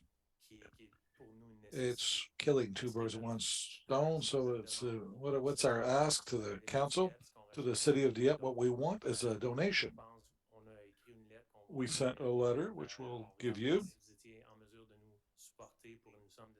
We'll see if you can support us with $500,000 over several years. That would be greatly appreciated. This is a silent campaign, but this campaign will begin actively in early December. Are there any questions? Thank you. Questions? Councillor Brito. Thank you, Worship. I'll speak with this lady. Am I to understand there's only one robot in Atlantic Canada? Answer yes. Yes, right now, yes. But two are coming to New Brunswick, two robots, one in St. John for the Horizon Network, and one at Chudimont for the Vitality Network. So your ask is for this robot coming here in Moncton. Yes. Just to add, the province accepted because once we have the robot here, we have to maintain it. We'll pay for the equipment, but it must be maintained. There has to be some training. So we agreed that in our agreement with the foundation, we'll get the funds to have so as quickly as possible and not wait for provincial budgets and federal budgets to be available for equipment. So this is our commitment to get 6.5 million for the equipment. The maintenance fees will be absorbed by provincial budgets in coming years. Well, hats off to you because we know here in Dieppe, I'll just talk about Dieppe. Many of my friends had prostate cancer, like the gentleman who just spoke to us, and we shouldn't wait before they're below ground to support them. So I'll support you 100%. So thank you, Councillor Thibodeau. Thank you, Worship. Well, Mr. Plant, about 2 years ago, I had the same diagnosis as you. Unfortunately, it wasn't possible for me to go to Montreal to take advantage of this robot, but I'm very pleased that you want to acquire such a robot. I think many people like us face these issues, and others will need so in the future. So certainly, I will support your request for donations. Thank you. Thank you, Councillor Godbout. Thank you. You mentioned prostate cancer and surgery. What are its other capacities in terms of surgery? Could you add what's the full potential of this robot? Certainly, this robot 10 years ago, when we started talking about it, was only for urology. Since then, there's been some development. There's some heart surgery and thoracic surgery, et cetera, We at Chudimont, the plan is to have two programs, start with two programs, urology and gynecology, with eventually training other teams for more surgery. If you allow me, it's something that we haven't mentioned, and it just came to me. We didn't add this. We have a letter of understanding with the city hospital also. So, as for those who know me, it's very important that it's not a linguistic issue. It's not city versus Chudimont. We have an agreement whereby the robot will be available for surgeons in both hospitals. So we have an agreement, and all this will be disclosed later, but I can assure you that's the case. And that's important to me because if this equipment is available, I want it to be used. But we at Chudimont, our specialists, also will have access to it. Well, thank you. Anyone else? Otherwise, well, thank you for this presentation. I'm convinced this will be quite positively welcome. Well, thank you. All right. Thank you. I have an official letter. Well, thank you. Thank you to all three of you. And I wish you an excellent campaign. Well, no, I'm not supposed to know, but we're live, so sorry. Sorry about that. No, it's fine. We'll help. And we'll work on your campaign. We'll take a 5 short minutes, yeah, for those who need a break, to stretch. Alors, rebonsoir à tous. Good evening, everyone. Now we're on item, well, just a moment, number 6, presentation. We're talking about toward a greener infrastructure management. There we have it. Thank you, Your Worship. Good evening. Good evening, council members. So I'm here before you this evening to just introduce you to this topic, which will be presented by Mrs. Ria Maltaref. As the title suggests, this will be a presentation on green infrastructures. So to give you an idea of Mrs. Alcalaf, she is doing a master's in the environmental program at the University of Moncton.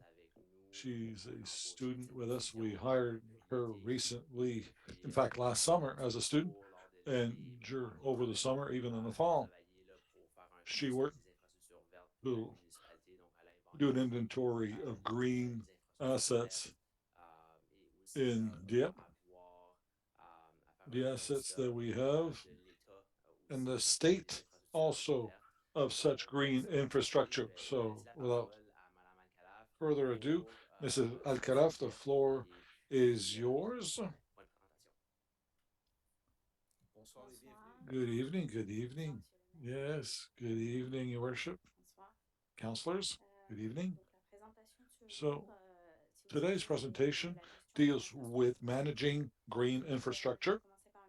So I'll start with an introduction and then the definition of these green infrastructures. There's natural assets and semi-natural assets, and the management of such green infrastructure, how and why, the management plan for such green infrastructure, the goal of this inventory, and the result of this green infrastructure inventory, and then the state of such infrastructure and the results of the assessment of these infrastructures.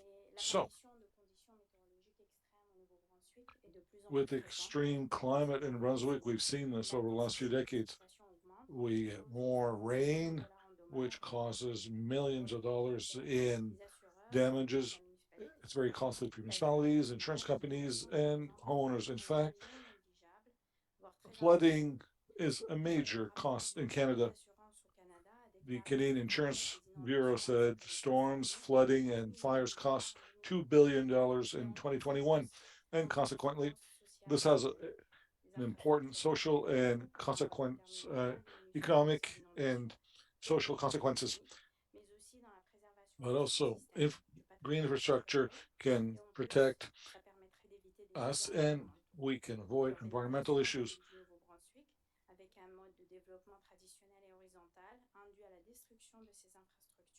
We must protect this infrastructure, which will deal with over the last few years, the city of Dieppe is growing, its population is growing. This creates, this leads to urban sprawling. Based on this, we have to integrate green infrastructure into decision making. This integration will allow decision making that is more accurate. To do so, the municipality of Dieppe did an inventory of green infrastructure by including natural and semi-natural infrastructures. And right now, we want to determine their value to preserve them, to restore them if need be, and also to take into account the value of this infrastructure for future development. So today's presentation will show you what's been done up to now in Dieppe. First of all, the green infrastructure management plan, the inventory, and the work to follow. So green infrastructure represent everything in nature, from trees to fauna and wetlands, preventing flooding. So green infrastructure are natural and semi-natural assets. Natural assets or natural capital. We're talking about ecosystems in view of their value to society, in particular for the advantages they provide, like water purification. We reduce flooding. These assets can be assessed, managed, to guarantee continuous results when it comes to infrastructure and other advantages for people for the services they provide. So natural assets have trees, plants, grass, and also waterways, brooks, rivers, and semi-natural assets. These are natural, these are like ponds and managed that also provides necessary services to the community. In other words, these are infrastructures relying on nature. So they provide services to the community. They include we reduce flooding, improve water and air quality, reduce heat waves, more leisure activities and tourism, and it helps wellness and mental health. So managing infrastructure. Why manage such green infrastructure today? The city of Dieppe already has good knowledge. It has an asset management plan for transportation, for buildings, potable water, and gray waters.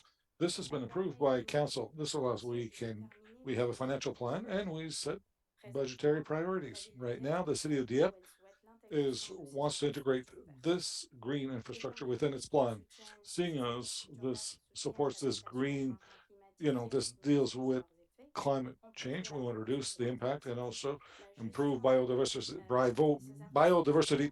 Managing this green infrastructure will allow the municipality to better face climate change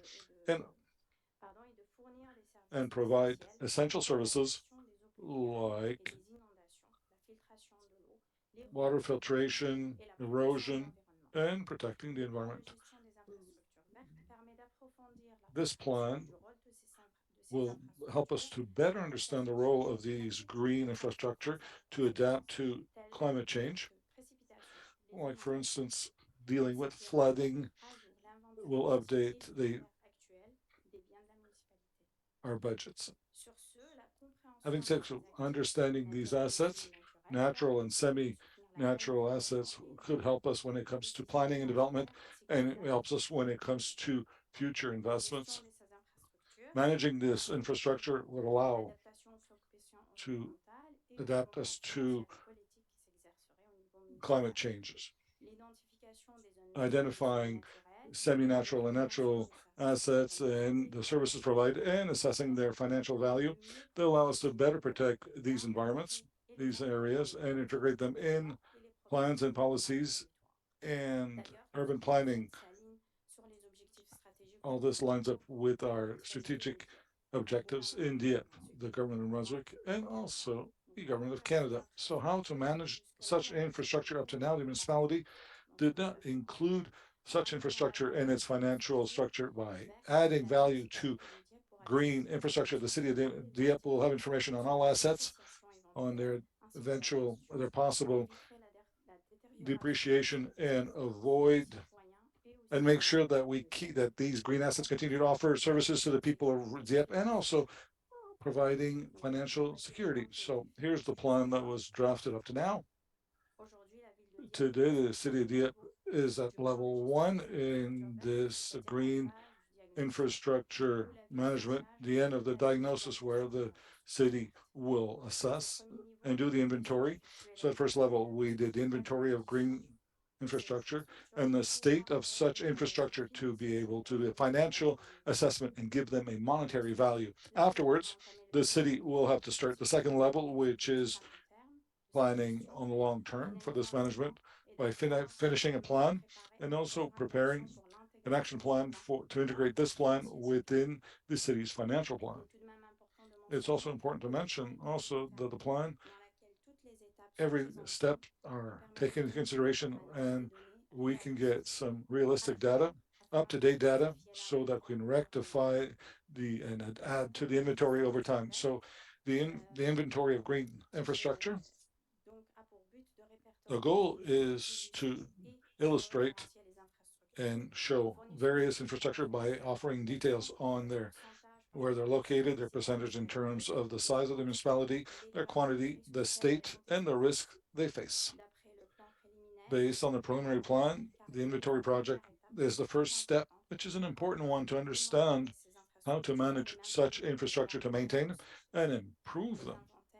Inventory are not static, and they will evolve over time as management of such infrastructure will evolve. The goal of this inventory, well, inventory are not just a catalog, they show biodiversity and they're important for the city.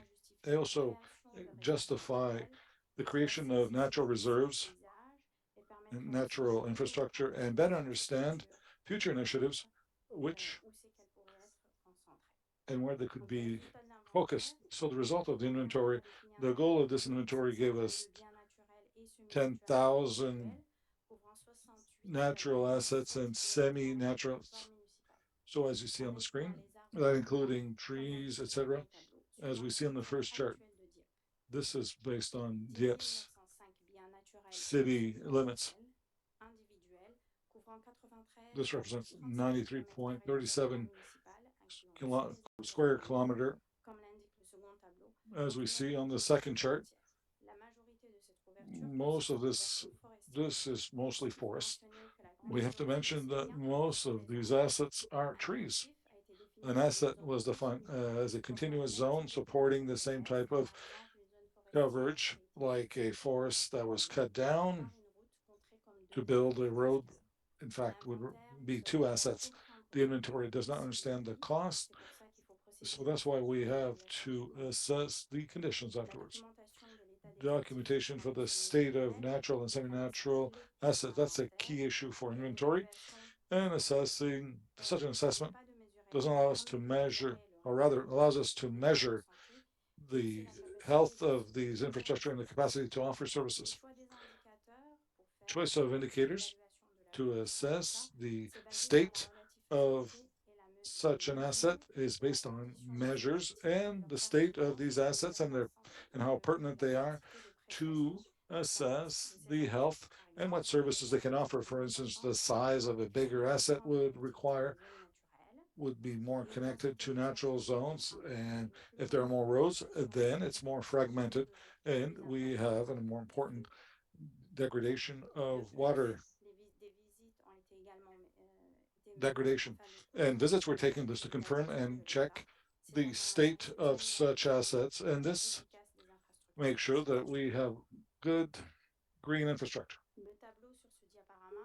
On the screen here, you see results of the state of our green infrastructure for 2022. 54% of these assets represent about 68.2 square kilometers. There was 154 brooks and 200. Well, as you can see on the screen, and the state has yet to be assessed, but they only represent 0.07 square kilometers of the total size of the city. 64% of those assets that have been assessed are in good shape. 34% of assets are in good shape with 5.5 square kilometers.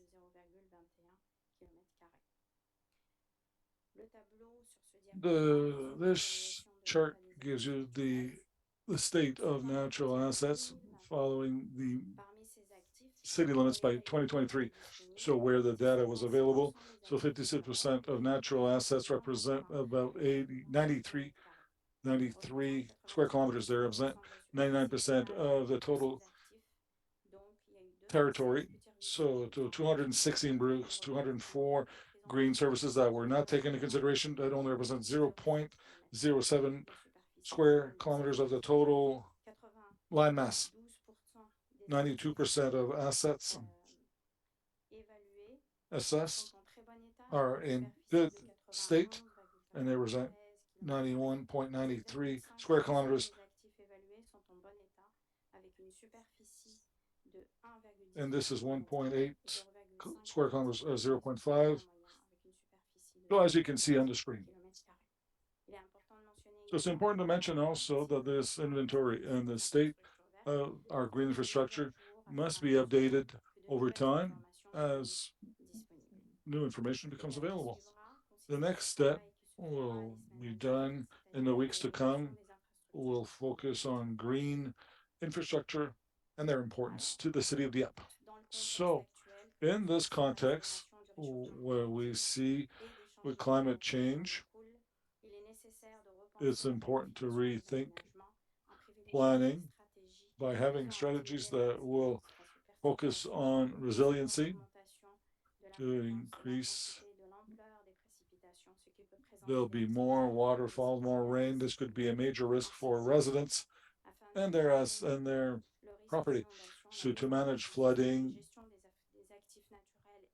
managing our natural assets for the city, that is most essential. So in this case, environment assets and semi-natural assets and their components, if they're in poorer shape, the city will have to put services in place and in the future may cost a great deal more to the municipality than preserving the today's green assets or natural assets. We have to think about the plan using a systemic approach to adapt quickly and be resilient to preserve and restore these assets. Conserve, protège et contribue à générer These environments preserve and generate other benefits in addition to lessening flooding.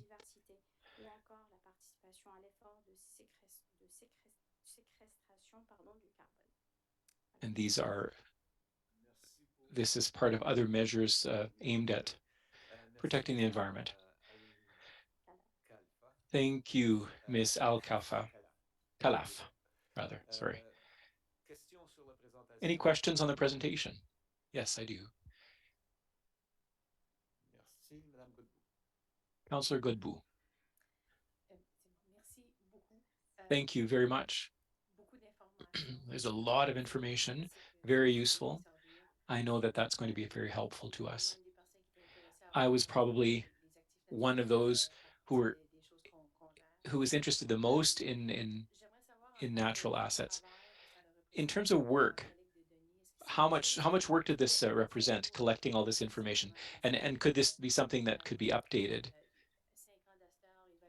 In 5 years from now, could we do the same evaluation, or is this something that we have to do on an annual basis? I don't know if you can answer this, but how easy is it to find the data, and is it accessible in terms of time, and can we update that data on an annual basis or on some other period? I can't answer all those questions.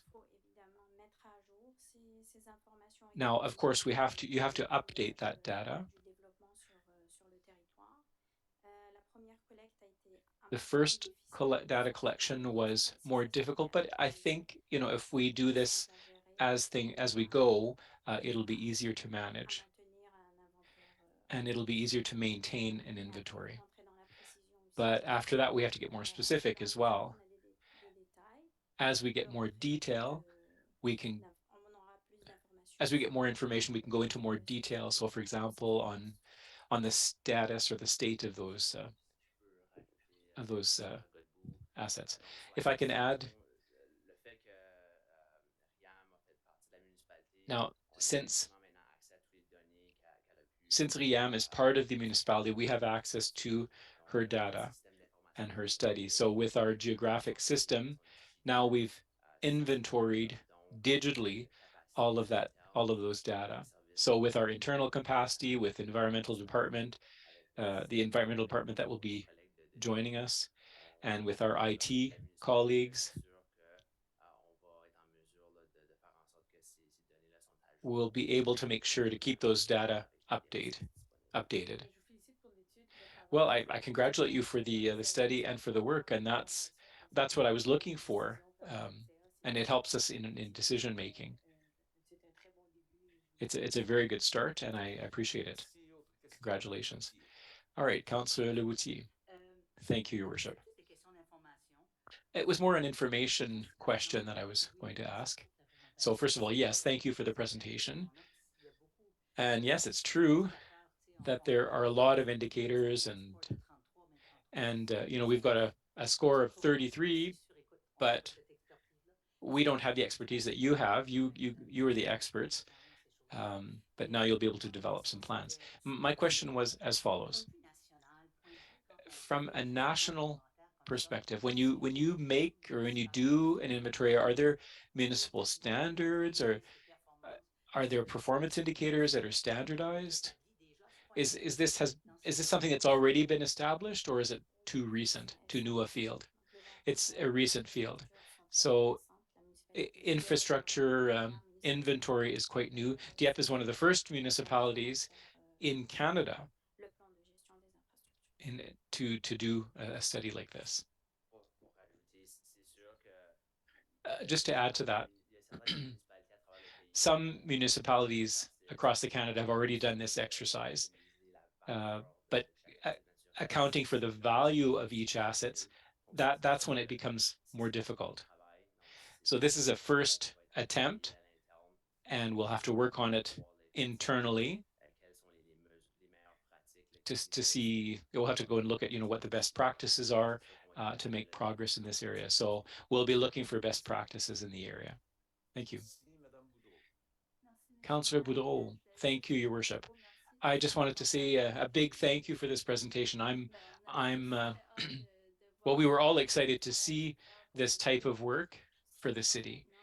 And now that we know that that with an inventory, we can better manage the assets and we can develop policies to better protect those assets. It's great. So thank you. Councillor Godbout? A second comment. Yes, no, yes, I think you're going to be providing the councillor with information that we can use for the long term. We're here for maybe 5 years, but this data will allow councils to make decisions that will last beyond our mandates. So that, and I can see the decisions that, looking at that report, I see the decisions that we can make and that we can make for our children. They'll be able to benefit from these things. So I'm looking at the long-term aspects of this. Thank you. I don't see any other questions, any other hands raised. So thank you again. Thank you for giving us these tools to help us work for the future. Thank you for the work.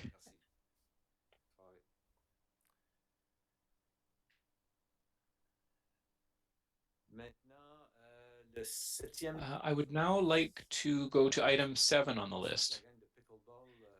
I don't know why the pickleball group is in last place, but your turn is coming.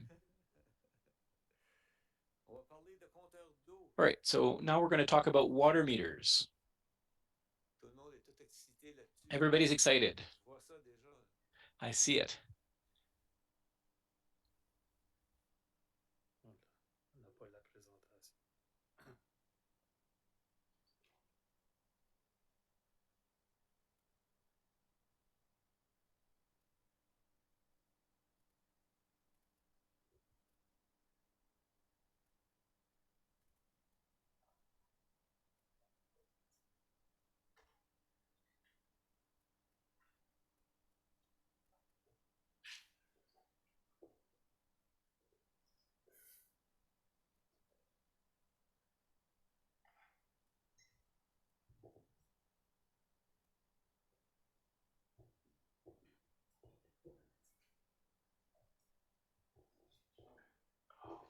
Le système vient de geler, là.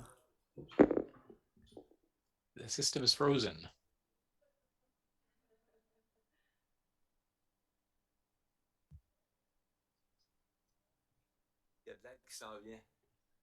Help is on its way.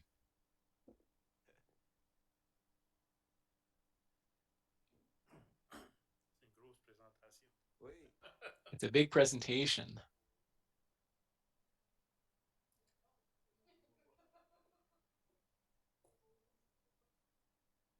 Et voilà. There we go. Les doigts magiques. Magic fingers. So he had a magic pen. I took mine, it wouldn't. I used mine, it wouldn't work. All right. So I have Valérie Michaud, who's going to be making this presentation. She's a water and sewer operator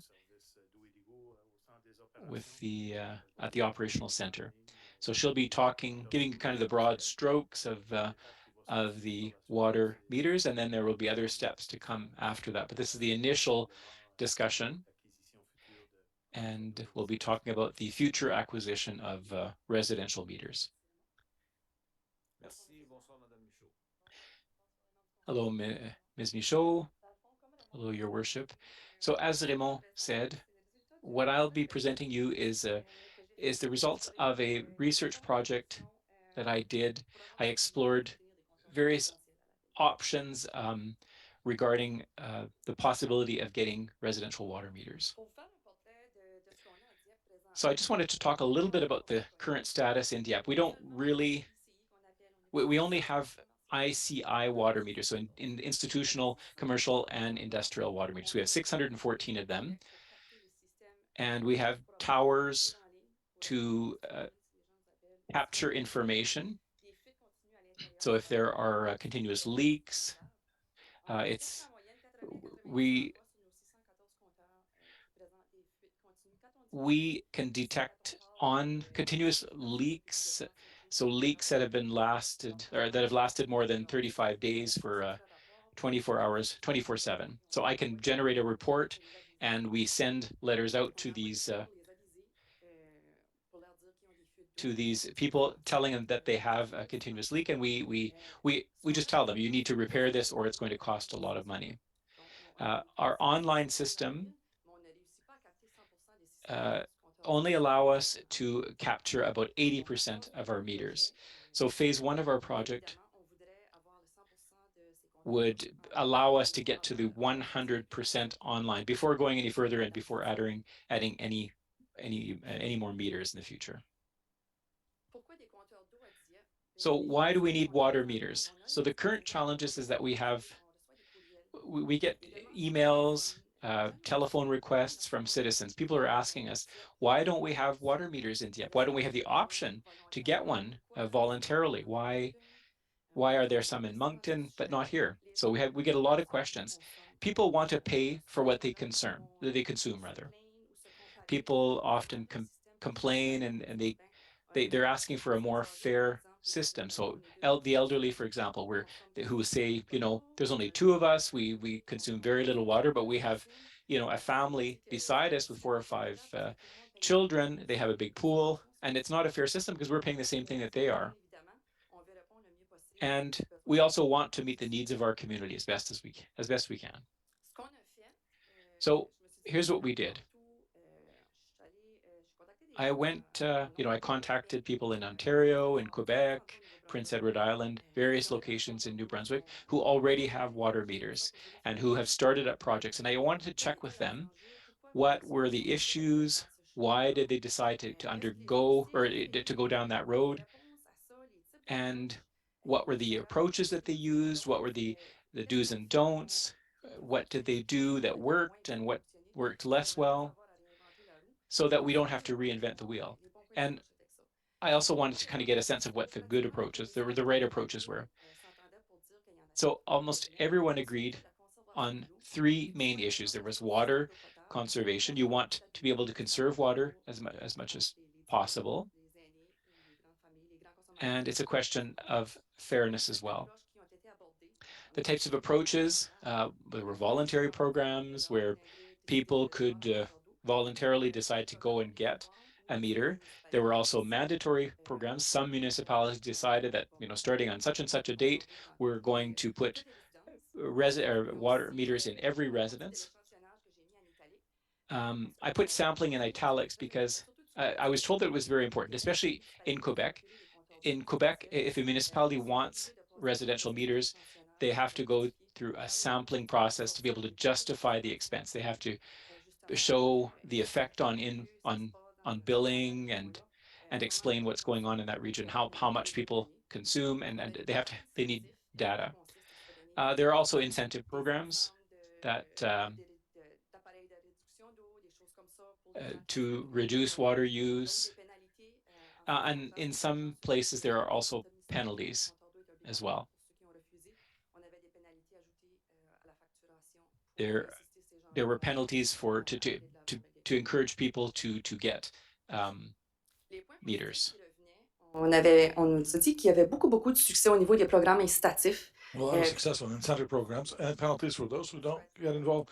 The case of Stratford and PEI, this municipality used penalties, and they told us that after 3 years, really, there were few people who didn't have water meters thanks to those actions online. We're told that if we had a choice in terms of online application, that people can schedule appointments themselves for filling out a form, and water meters for new construction is the first step to, that's how they start, because they can get them from the beginning. They don't have to go back to those facilities afterwards to either have access to the water meter or do repairs or, remove walls, to have access to the volunteer programs for existing buildings. So people who want water meters, they want to have access to them. And we were told that the resident satisfaction is very high, especially for, for leaks being detected. So for residential meters, we spoke with people in Moncton, and they confirm that right now people have access. They can register online to get leak information. They get an alarm and there's a leak, and then resolve the issue quicker. And they can follow their consumption online. These are services offered, and people are quite satisfied, especially today with today's technology. I think this is how really people are going in that direction. And we also have negative points that are to be added, like there's not enough water entry. That doesn't mean that with the water entry in the city, when we'll put a water meter that will be accessible 20 years ago. So that's what we talk about. New construction is easier. And there's some concerns when it comes to billing changes. Of course, this is a major change. We're at the end of a pandemic. People are worried when it comes to new things, to changes, and those necessary repairs when it comes to walls, carpentry, and plumbing that could take place in, existing facilities. And of course, the cost itself. When we asked them if they were satisfied, if in the end this unfolded well, if people were happy with their choices, etc. If I look in Quebec, with the Department of Housing, they wanted to reduce water consumption, and they did various tests when it comes to sampling, just to do some testing, 50%, etc. And the category where they had the best results were in the category A, where the residential area were being assessed at 90% levels, and where water consumption was indeed down. If we look at Niagara Falls in Ontario, it is so to offer savings. A fairer system, it would be fairer to smaller families, seniors. They use StatsCan's data stating that one person in Canada used about 9 cubic meters per day. In their census, they looked at how families in their regions, it was 2.5 person per residence. They had a set rate of 26 cubic meter per month. And we're told that after 2 billing cycles, 60% of households consumed less than 26 cubic meters per month. In Stratford, PEI, that's one region where, for environmental reasons, they decide to save water. They want to put meters in all residents. This is a compulsory program. They're installed everywhere. We pay 100% of this, and those who refuse will be penalized.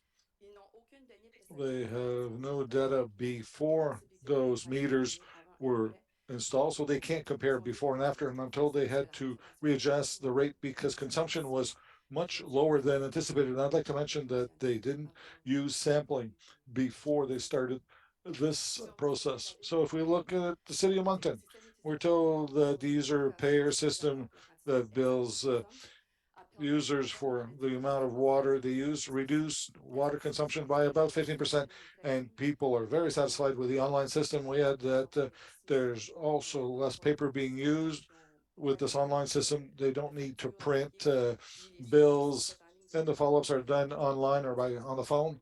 Operators don't need to walk around and go to residents to do tests and repair things or answer questions. Now, when it comes to the budget, in 2021, and again, the years that you see here doesn't mean that this will always be. This is how we put them to present them, but this is not set in stone.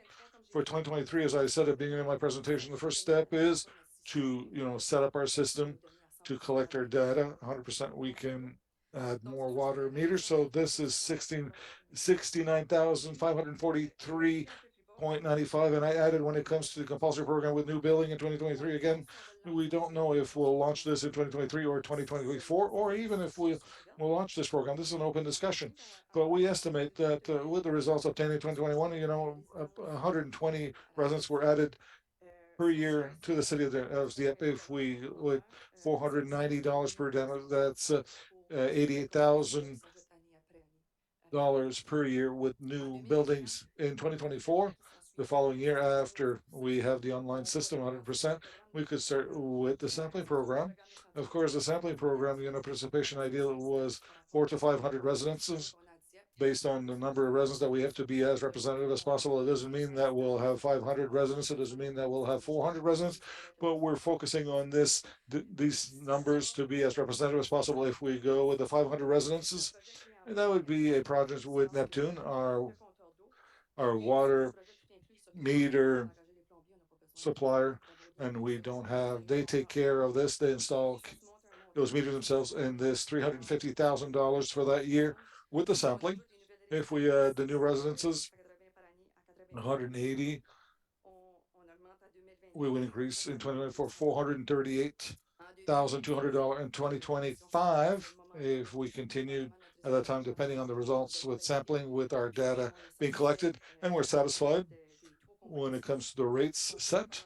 We could start with the voluntary program for people who would like to have a water meter over a 2-year period.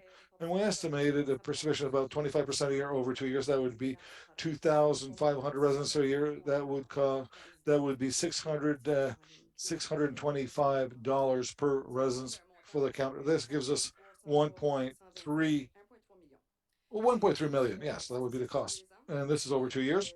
And it's possible that this will continue also over 3 years. We have yet to know. This is an open discussion, as we said, by 2027, 2028, the last 2 years, when the program would be compulsory to get those who didn't participate voluntarily for $1.3 million budget.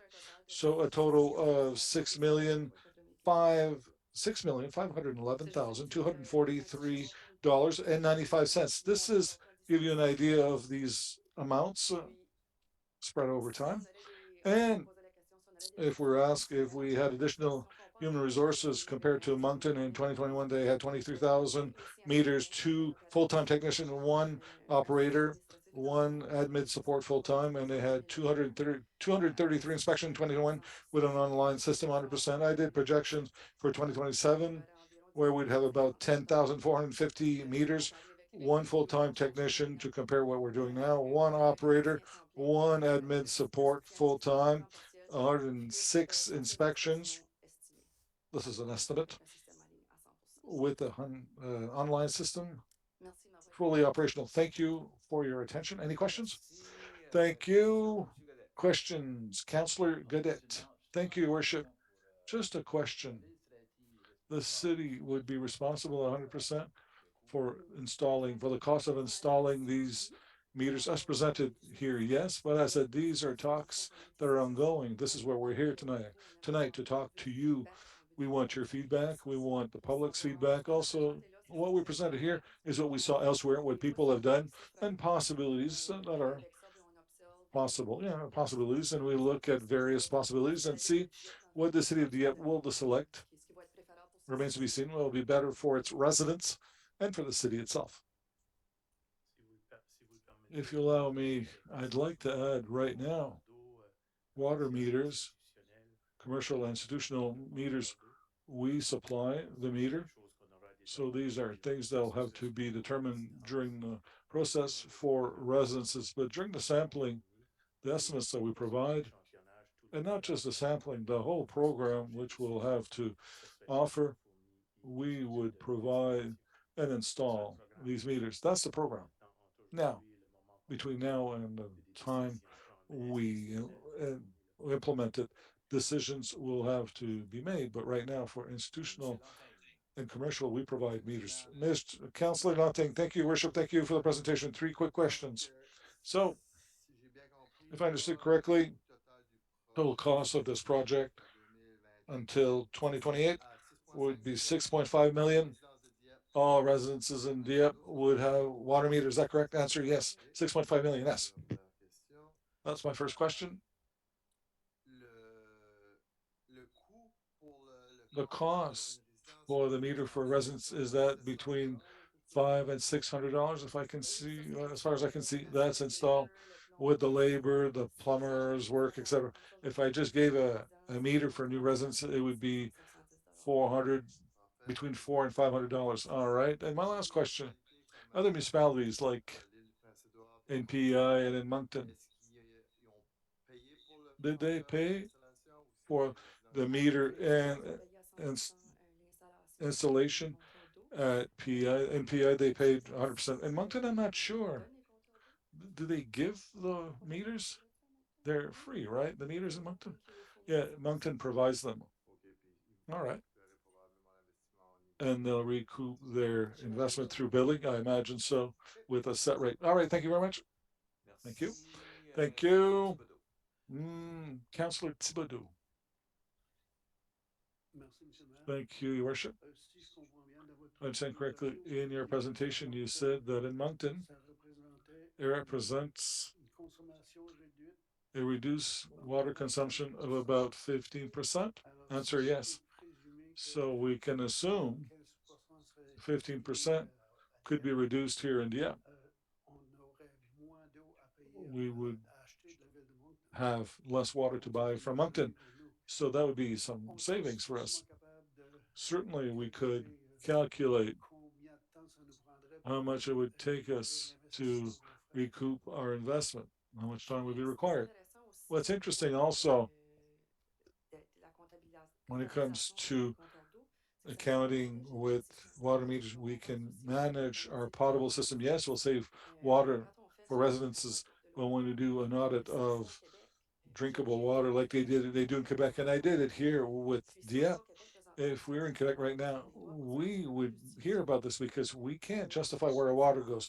We buy it, it goes to the pumping station, and then we have no idea where it goes because we don't account for what's going to residences by having the figures of what's being consumed by residences. Then we can estimate, yes, and see what's happening in our system. So if it goes in a certain zone, if there's so much water that will potential losses in some region, then it's easier when we know when the water is being accounted for to residents that we can tackle the system to see where we could have some losses within our potable system water and work on such losses. All right, thank you. That's it. Councillor Boudreau, thank you, Your Worship. Thank you for this presentation. It's really quite interesting when it comes to reducing water consumption in our residences and for people, your neighbor is washing, his car. It's not fair that you pay the same amount as your neighbor who's washing his car or cleaning his driveway. Yes, we have some imagine that call you to say, it'd be great that we have water meters. We look at what's happening in Dieppe right now. It's in our future plans. We want to talk with residents. We want the feedback of people in Dieppe. We want to do a survey. We want to know what people think. And we want to assess such decisions, and include them within our project. All right, perfect. Thank you. Thank you. Councillor Goodboo. Good evening. Good evening. Thank you for the presentation. It was most interesting. I'd like to know more about your sampling process.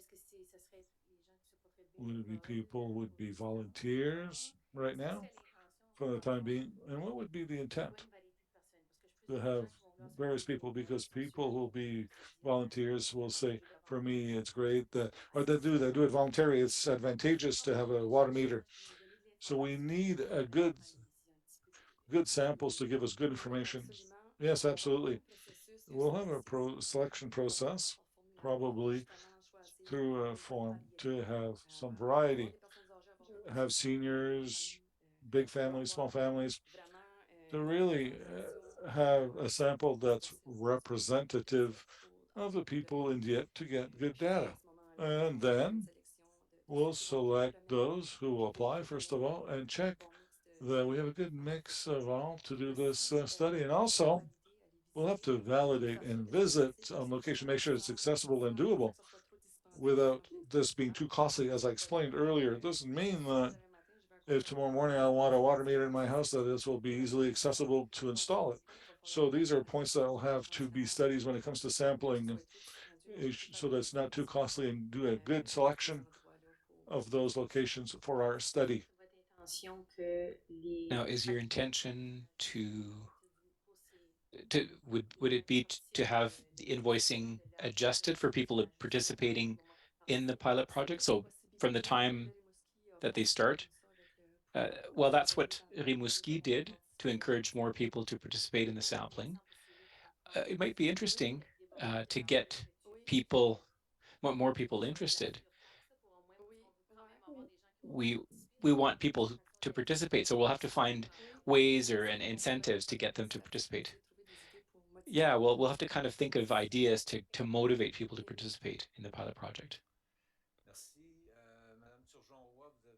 Councillor Turgeon-Roy, did you lowered your hand? I had the same question regarding sampling. Same thing. It was the same question. Councillor Lebouty. Thank you, Your Worship. Thank you very much for the presentation.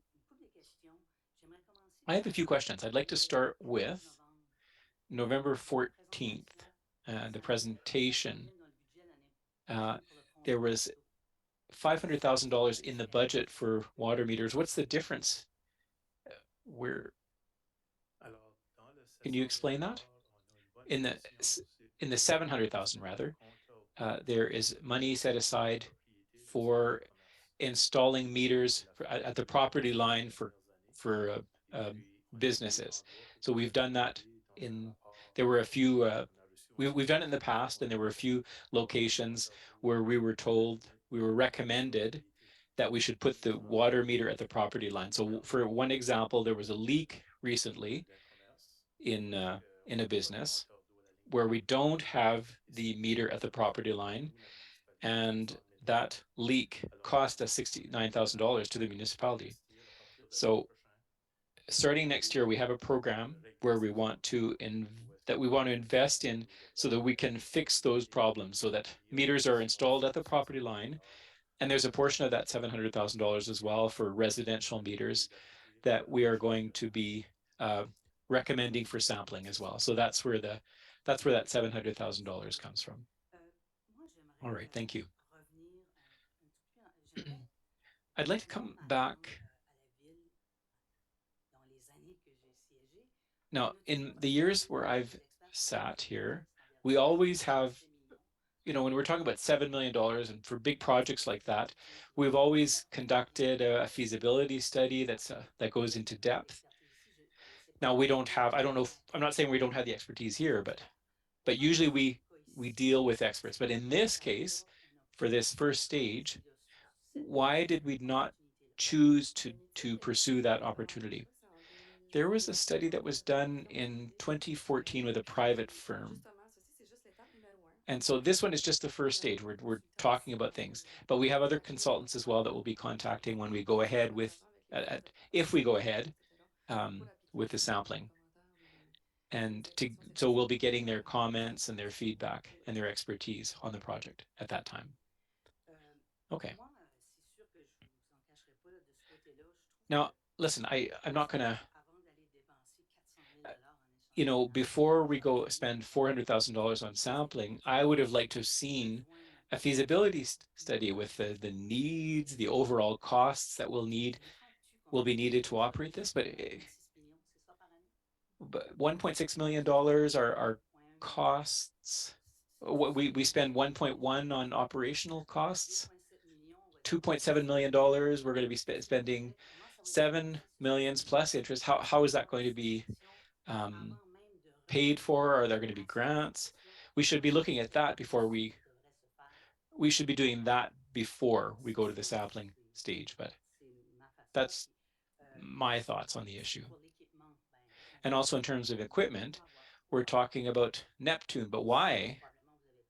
Now I know that you did your studies, but what's the life cycle, the lifespan of that equipment? We need those tools. We need that information. I would have liked to have had that at least before going to the next stage.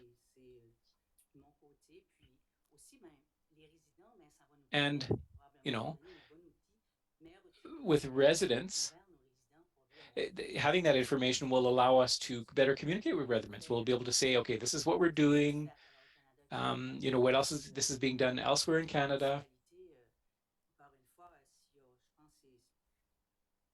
There were some municipalities, I think Stratford, for example, where they had challenges with some of the water meters. There were problems with the signals. People with pacemakers, for example, they can't approach those houses. So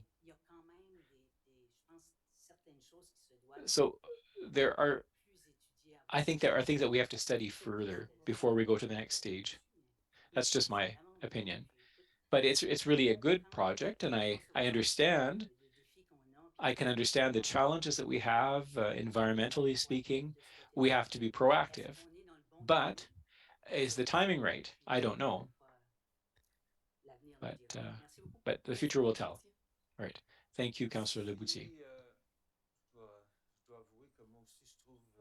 I have to admit that I too feel maybe that we're going too quickly. I heard a politician say recently, I'll pass. I'm a data-driven person, and I think the whole idea of payback and ROI, and I don't think we're far. We really are not. We don't have the data that we need. And just in recent memory, in the last 4 or 5 years, well, maybe more than 4 or 5. I've been at this table for a number of years, but it seems to me that there were times where we saved a lot of money by fixing our own problem, our own leaks and things like that. So I don't think we should be going too quickly, and spending a lot of money without having kind of dotted all our I's and crossed all our T's. We need to look at the data. I'm not going to go any further on data. I'm going to get myself in hot water politically, but all right.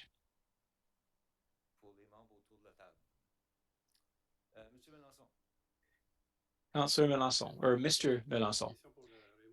Yes, just maybe a question for Raymond or Valérie. I just want to make sure that this process is well understood. We have a report that was developed, we have estimate costs, but the step being proposed here is to have a sampling that will allow us to make a decision. So maybe you could just explain a little bit more about that.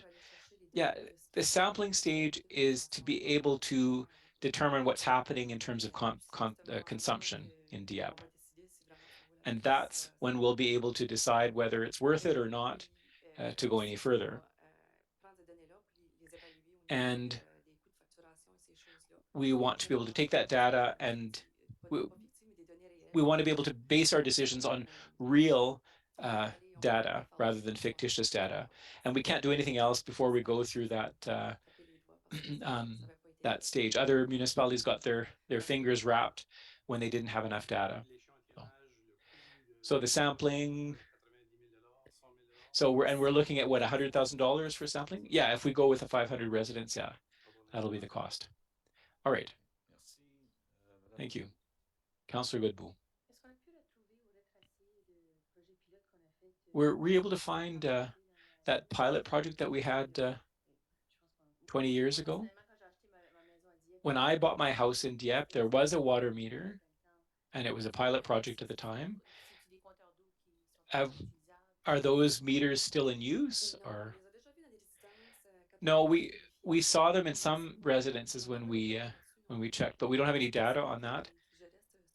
And the people who manage that project pilot are no longer employees, so it's very complicated to go and get the data, or to know even whether there were data on that.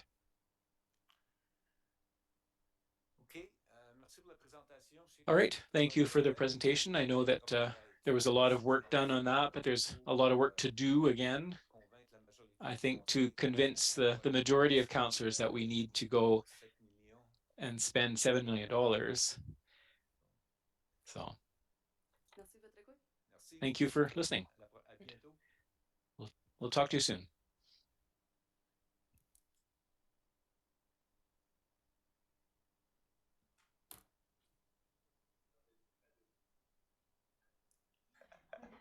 Inaudible. I think we're ready for the last file of the evening. Pickleball. Who's making the presentation? I will present it. I let Jason go home, so I will do it. So I have to look for the presentation first. I have to find it.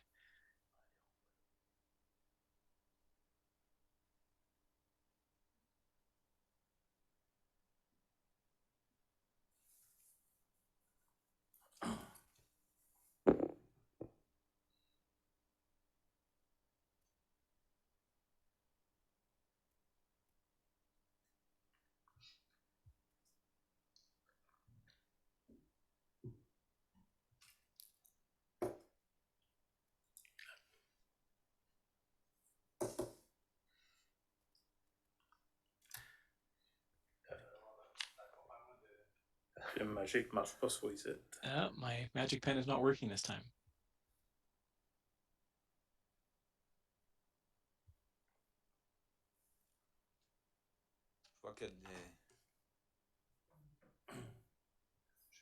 Le sauveur, l'ambulance s'en vient. The ambulance is on its way.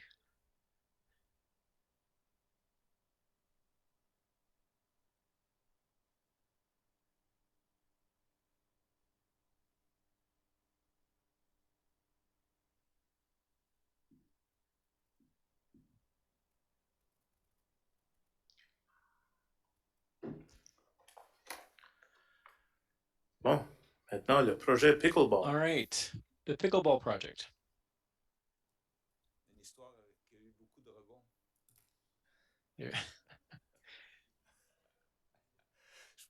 That was a joke in French that's not easy to not possible to translate into English. The interpreter apologizes. All right. Well, the Recreation Master Plan talks about dedicating fields for pickleball. It's action 5.1.3, and that's where the plan talks about it. It says the city should get more involved with the club, and there are currently fields at École Mathieu Martin. There were discussions about sharing the fields with the tennis club. There was conversations, or there were discussions with a number of parties throughout the year on this topic. So the Dieppe Pickleball Club came to present to the council in May, and they are asking us to invest in the sport with permanent fields that are dedicated to pickleball. So we hired Virdis Design to prepare a conceptual plan and to also identify or evaluate potential sites where we could implement those facilities. So these are the sites that we looked at. The Musica site. We know that with shows and concerts last year and the ones that are coming up in the future, that there is limited space to develop for other purposes. And that's not to say that it couldn't be done in the future, but we also looked at the Aquatic and Sports Center. There was a space that had been set aside a while back for tennis courts. So we looked at that site, but it's quite expensive in terms of preparing the site. It's quite marshy. So I will stop talking about the sites and I'll go straight to the one that we looked at. We also looked at the Saint-Anselme Rotary Park. We thought it would be a good idea, but it's quite saturated. It's quite full of activities. And so there's a lack of space for installing other permanent facilities. But we did take a look at possibilities there. We looked at Lakeburn as well, where we have 2 baseball fields, and there's also a softball field. There's a dog park and a disc golf field, and there's a new cricket field. So there's a number of facilities that are starting to be developed there. But it was the same thing. We found that there wasn't enough space to do a good job. And we also looked at the Arthur Gilles Leblanc Center. So there's the east part on the field. There's the parking lot, and then there's a bit of space there. We looked there. It would be very expensive to develop, to flatten that out if we wanted to develop it for pickleball. And we also looked at another site near the cemetery. There's a good space there too that we could look at. And that's the option that we'll be talking about in an option. And that's the option that we talked about with the pickleball club as well. J'étais à la première rencontre aussi. I was at the first meeting. We had a first meeting with the pickleball reps in September, and Jason from Recreation Services met the group in October also to listen to them and to adjust our proposal to better meet the needs of that club. So the site we recommend is the one on the western side of the Arthur J. Leblanc, between the center and the cemetery. As you can see on the screen, we have 10 pickleball courts, so it would be further from the road. It gives you an idea where it would be located compared to the arena. And what's great here we'd have the arena sanitary services. We would invest to improve the entrance on the western side of the building to have access to sanitary services. We want to look at this over time as we're adding to the site. There's room also to add 12 to 20 parking spaces. We'll discuss with the club to see what do they need, why more parking. Well, we already have parking on the other side, but that center at some time where there'll be pickleball also that could be played. So this would be operational. So we have to plan parking we need parking near the site that can serve also to have pickleball tournaments, etc. So it'd be close to this court or these courts. So, and we could have some parking. We propose also have a sidewalk, walking trail or sidewalk on Melanson. On that side, there would be a walking trail. So we would build that section to get to the parking lot. So we could talk about this with our internal services of the city. We propose also a 10 courts fenced, lit. I'm repeating myself when I say, we would have sanitary services, walking trail, and then we would also have a sound system and we would have water, windbreakers, and other equipment that'd be useful for this type of activity. In the future, nonetheless, there's room for expansion if in the future,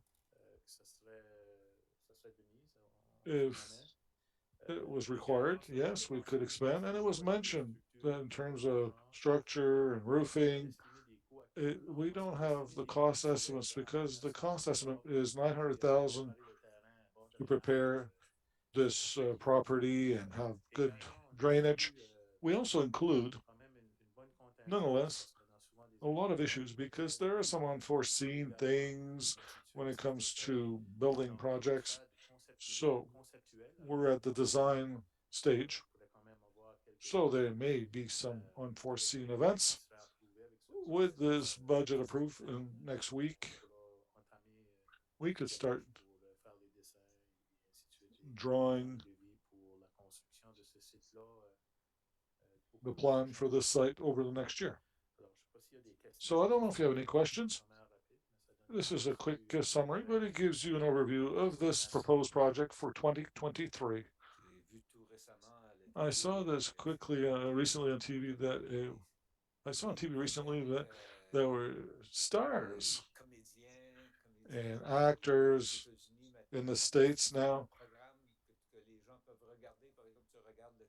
You can watch this like you watch tennis, but these are all stars playing pickleball. So some of you will have to start acting like stars, especially, yeah. We have stars here. We have our own stars. Right. That's why I'm talking about this. All right.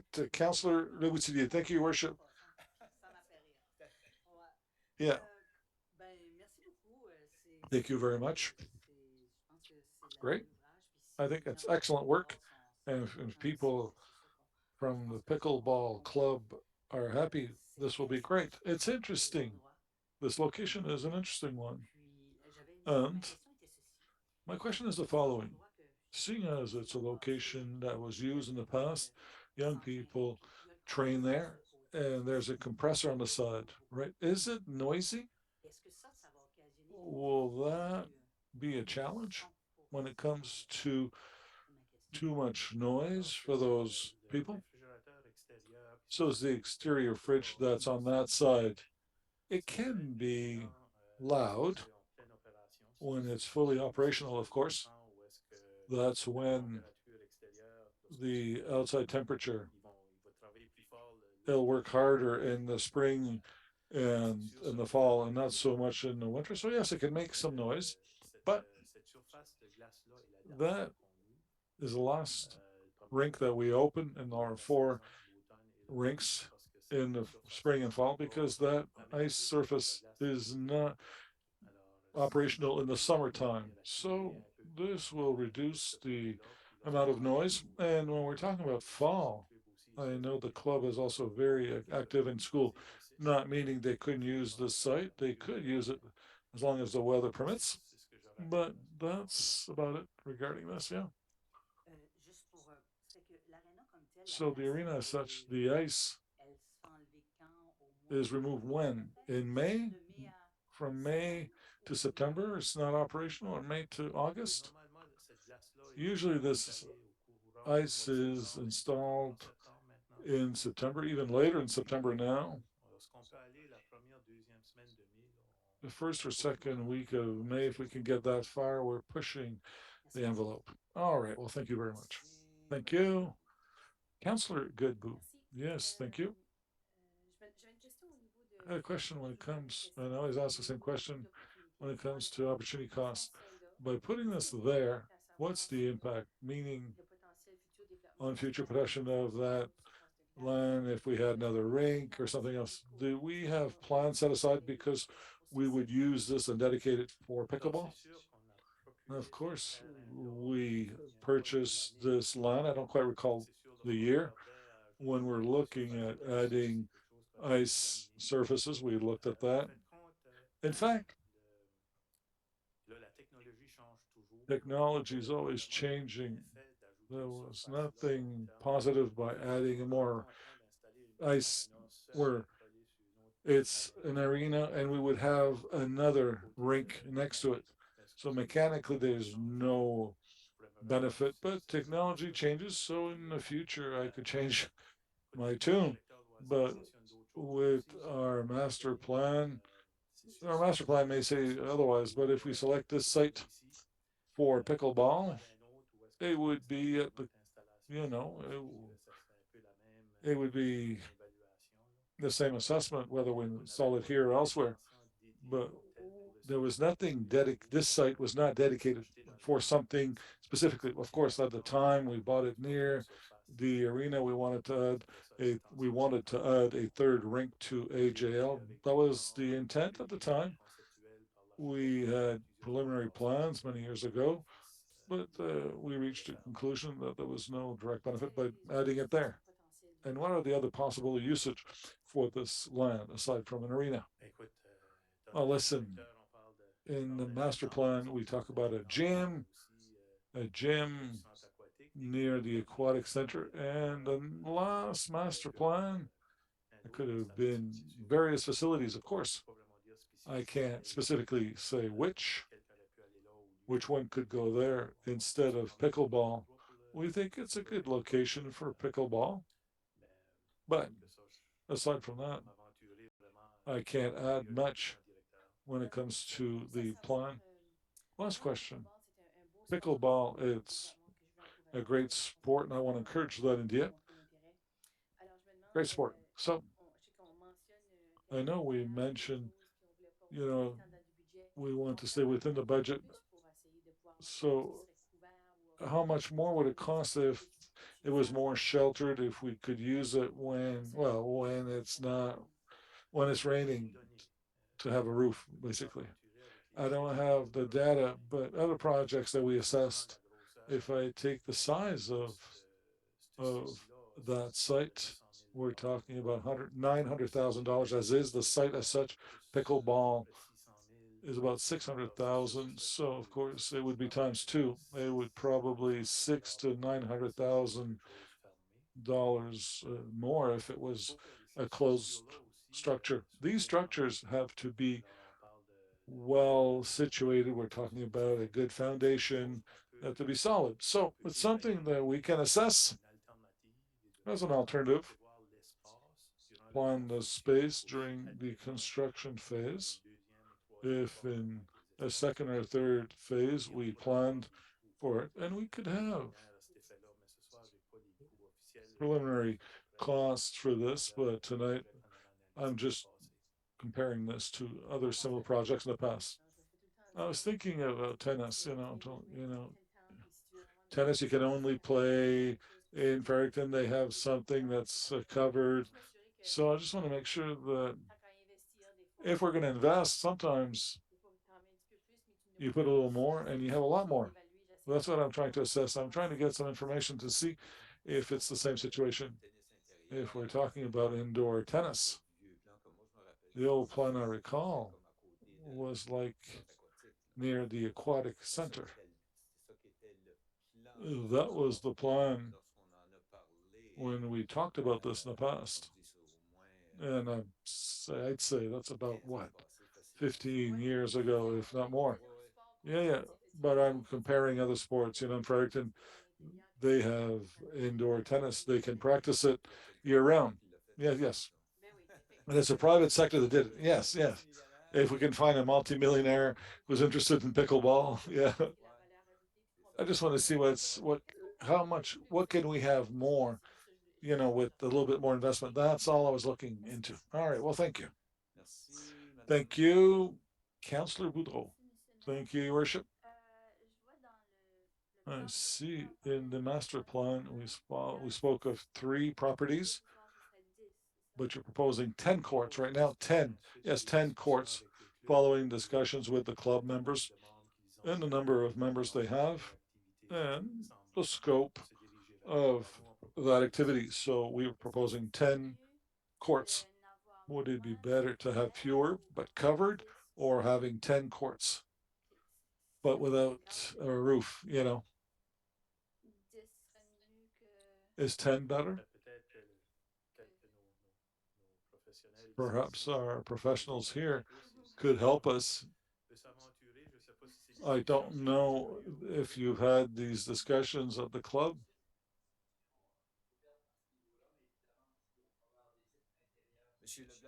Mr. Leblanc, microphone, please.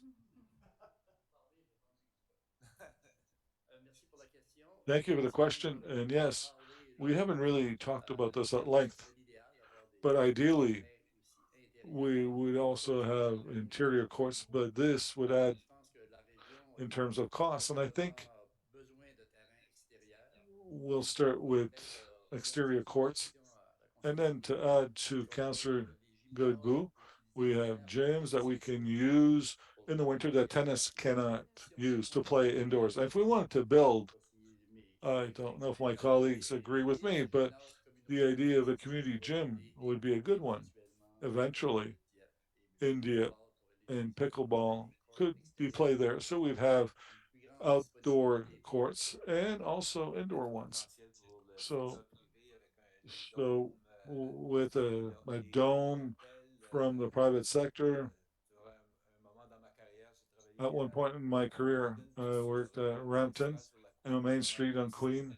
They had 7 or 8 domes, one after another, for all sorts of sports. So it's 4 seasons. It's year round, essentially. And there's definitely demand for 10 courts, for outside courts. All right, well, to add to what we were talking about earlier, we were talking about parking. Now, the Rotary Club is close by, and these are parking lots that people could use if there was a tournament or something. For sure. We're talking about 10 fields or 10 courts, so 20 to 10 parking lots would be needed. And with the Rotary Park close by, there are other, there's parking close by that could be used as well. But we're talking about this, the minimum of parking directly on the site. A final question. Have you looked for funding from the government, federal, provincial, for this type of project? Well, the executive director maybe has a response, but, well, we're looking for projects, but we also have to look at what are the priorities for the city of Dieppe. So we'll look at all possible opportunities. Would it be possible to do fundraising as well? Well, we'll let our professionals answer that. Yeah. All right. Thank you. Thank you, Mr. Godet. Thank you, Your Worship. Just a few questions. So if we had 10 courts, outside courts, would we still have enough indoor courts? Like gyms to play in, during the winter? Because we're talking about outdoor courts here. I'm being told no. All right, so if we build those 10 courts at $900,000, would it be built in such a way that we could put a roof on it after, or because, well, as I said, we'll have to look at it when we develop the specs. That would be a second phase. So we'd have to allow for those in the phase one, but I don't have any more information. No, but what I'm talking about, we're starting at zero. What is there, we could just build right there. Yes. I don't know how it's going to be done, but we could build it so that a roof could be added later. Yes. Okay, good. Thank you. Councillor Brideau. Thank you, Your Worship. Well, when I look at the drawings that are shown, so if we're talking about a roof, could it be just added to the arena building? Well, again, it's like I was saying, these are future considerations. We don't have the data yet, so but all options are on the table so far. Okay, all right, I understand. But all right, let's say the association wants to hold tournaments. The parking lot there is not a problem. We've got lots of parking space. We've got parking on all three on 3 sides, so that wouldn't be a problem, right? No, it would be okay. My final question is, now during the summer, there's no ice there, or there's nothing happening on any of those surfaces, right? Oh, there is ice activity going on all year long. Okay, well, that's what I wanted to know. Thank you, my friend. Anyone else? All right, well, thank you for the presentation. And so now it's, I guess I have to start playing pickleball now.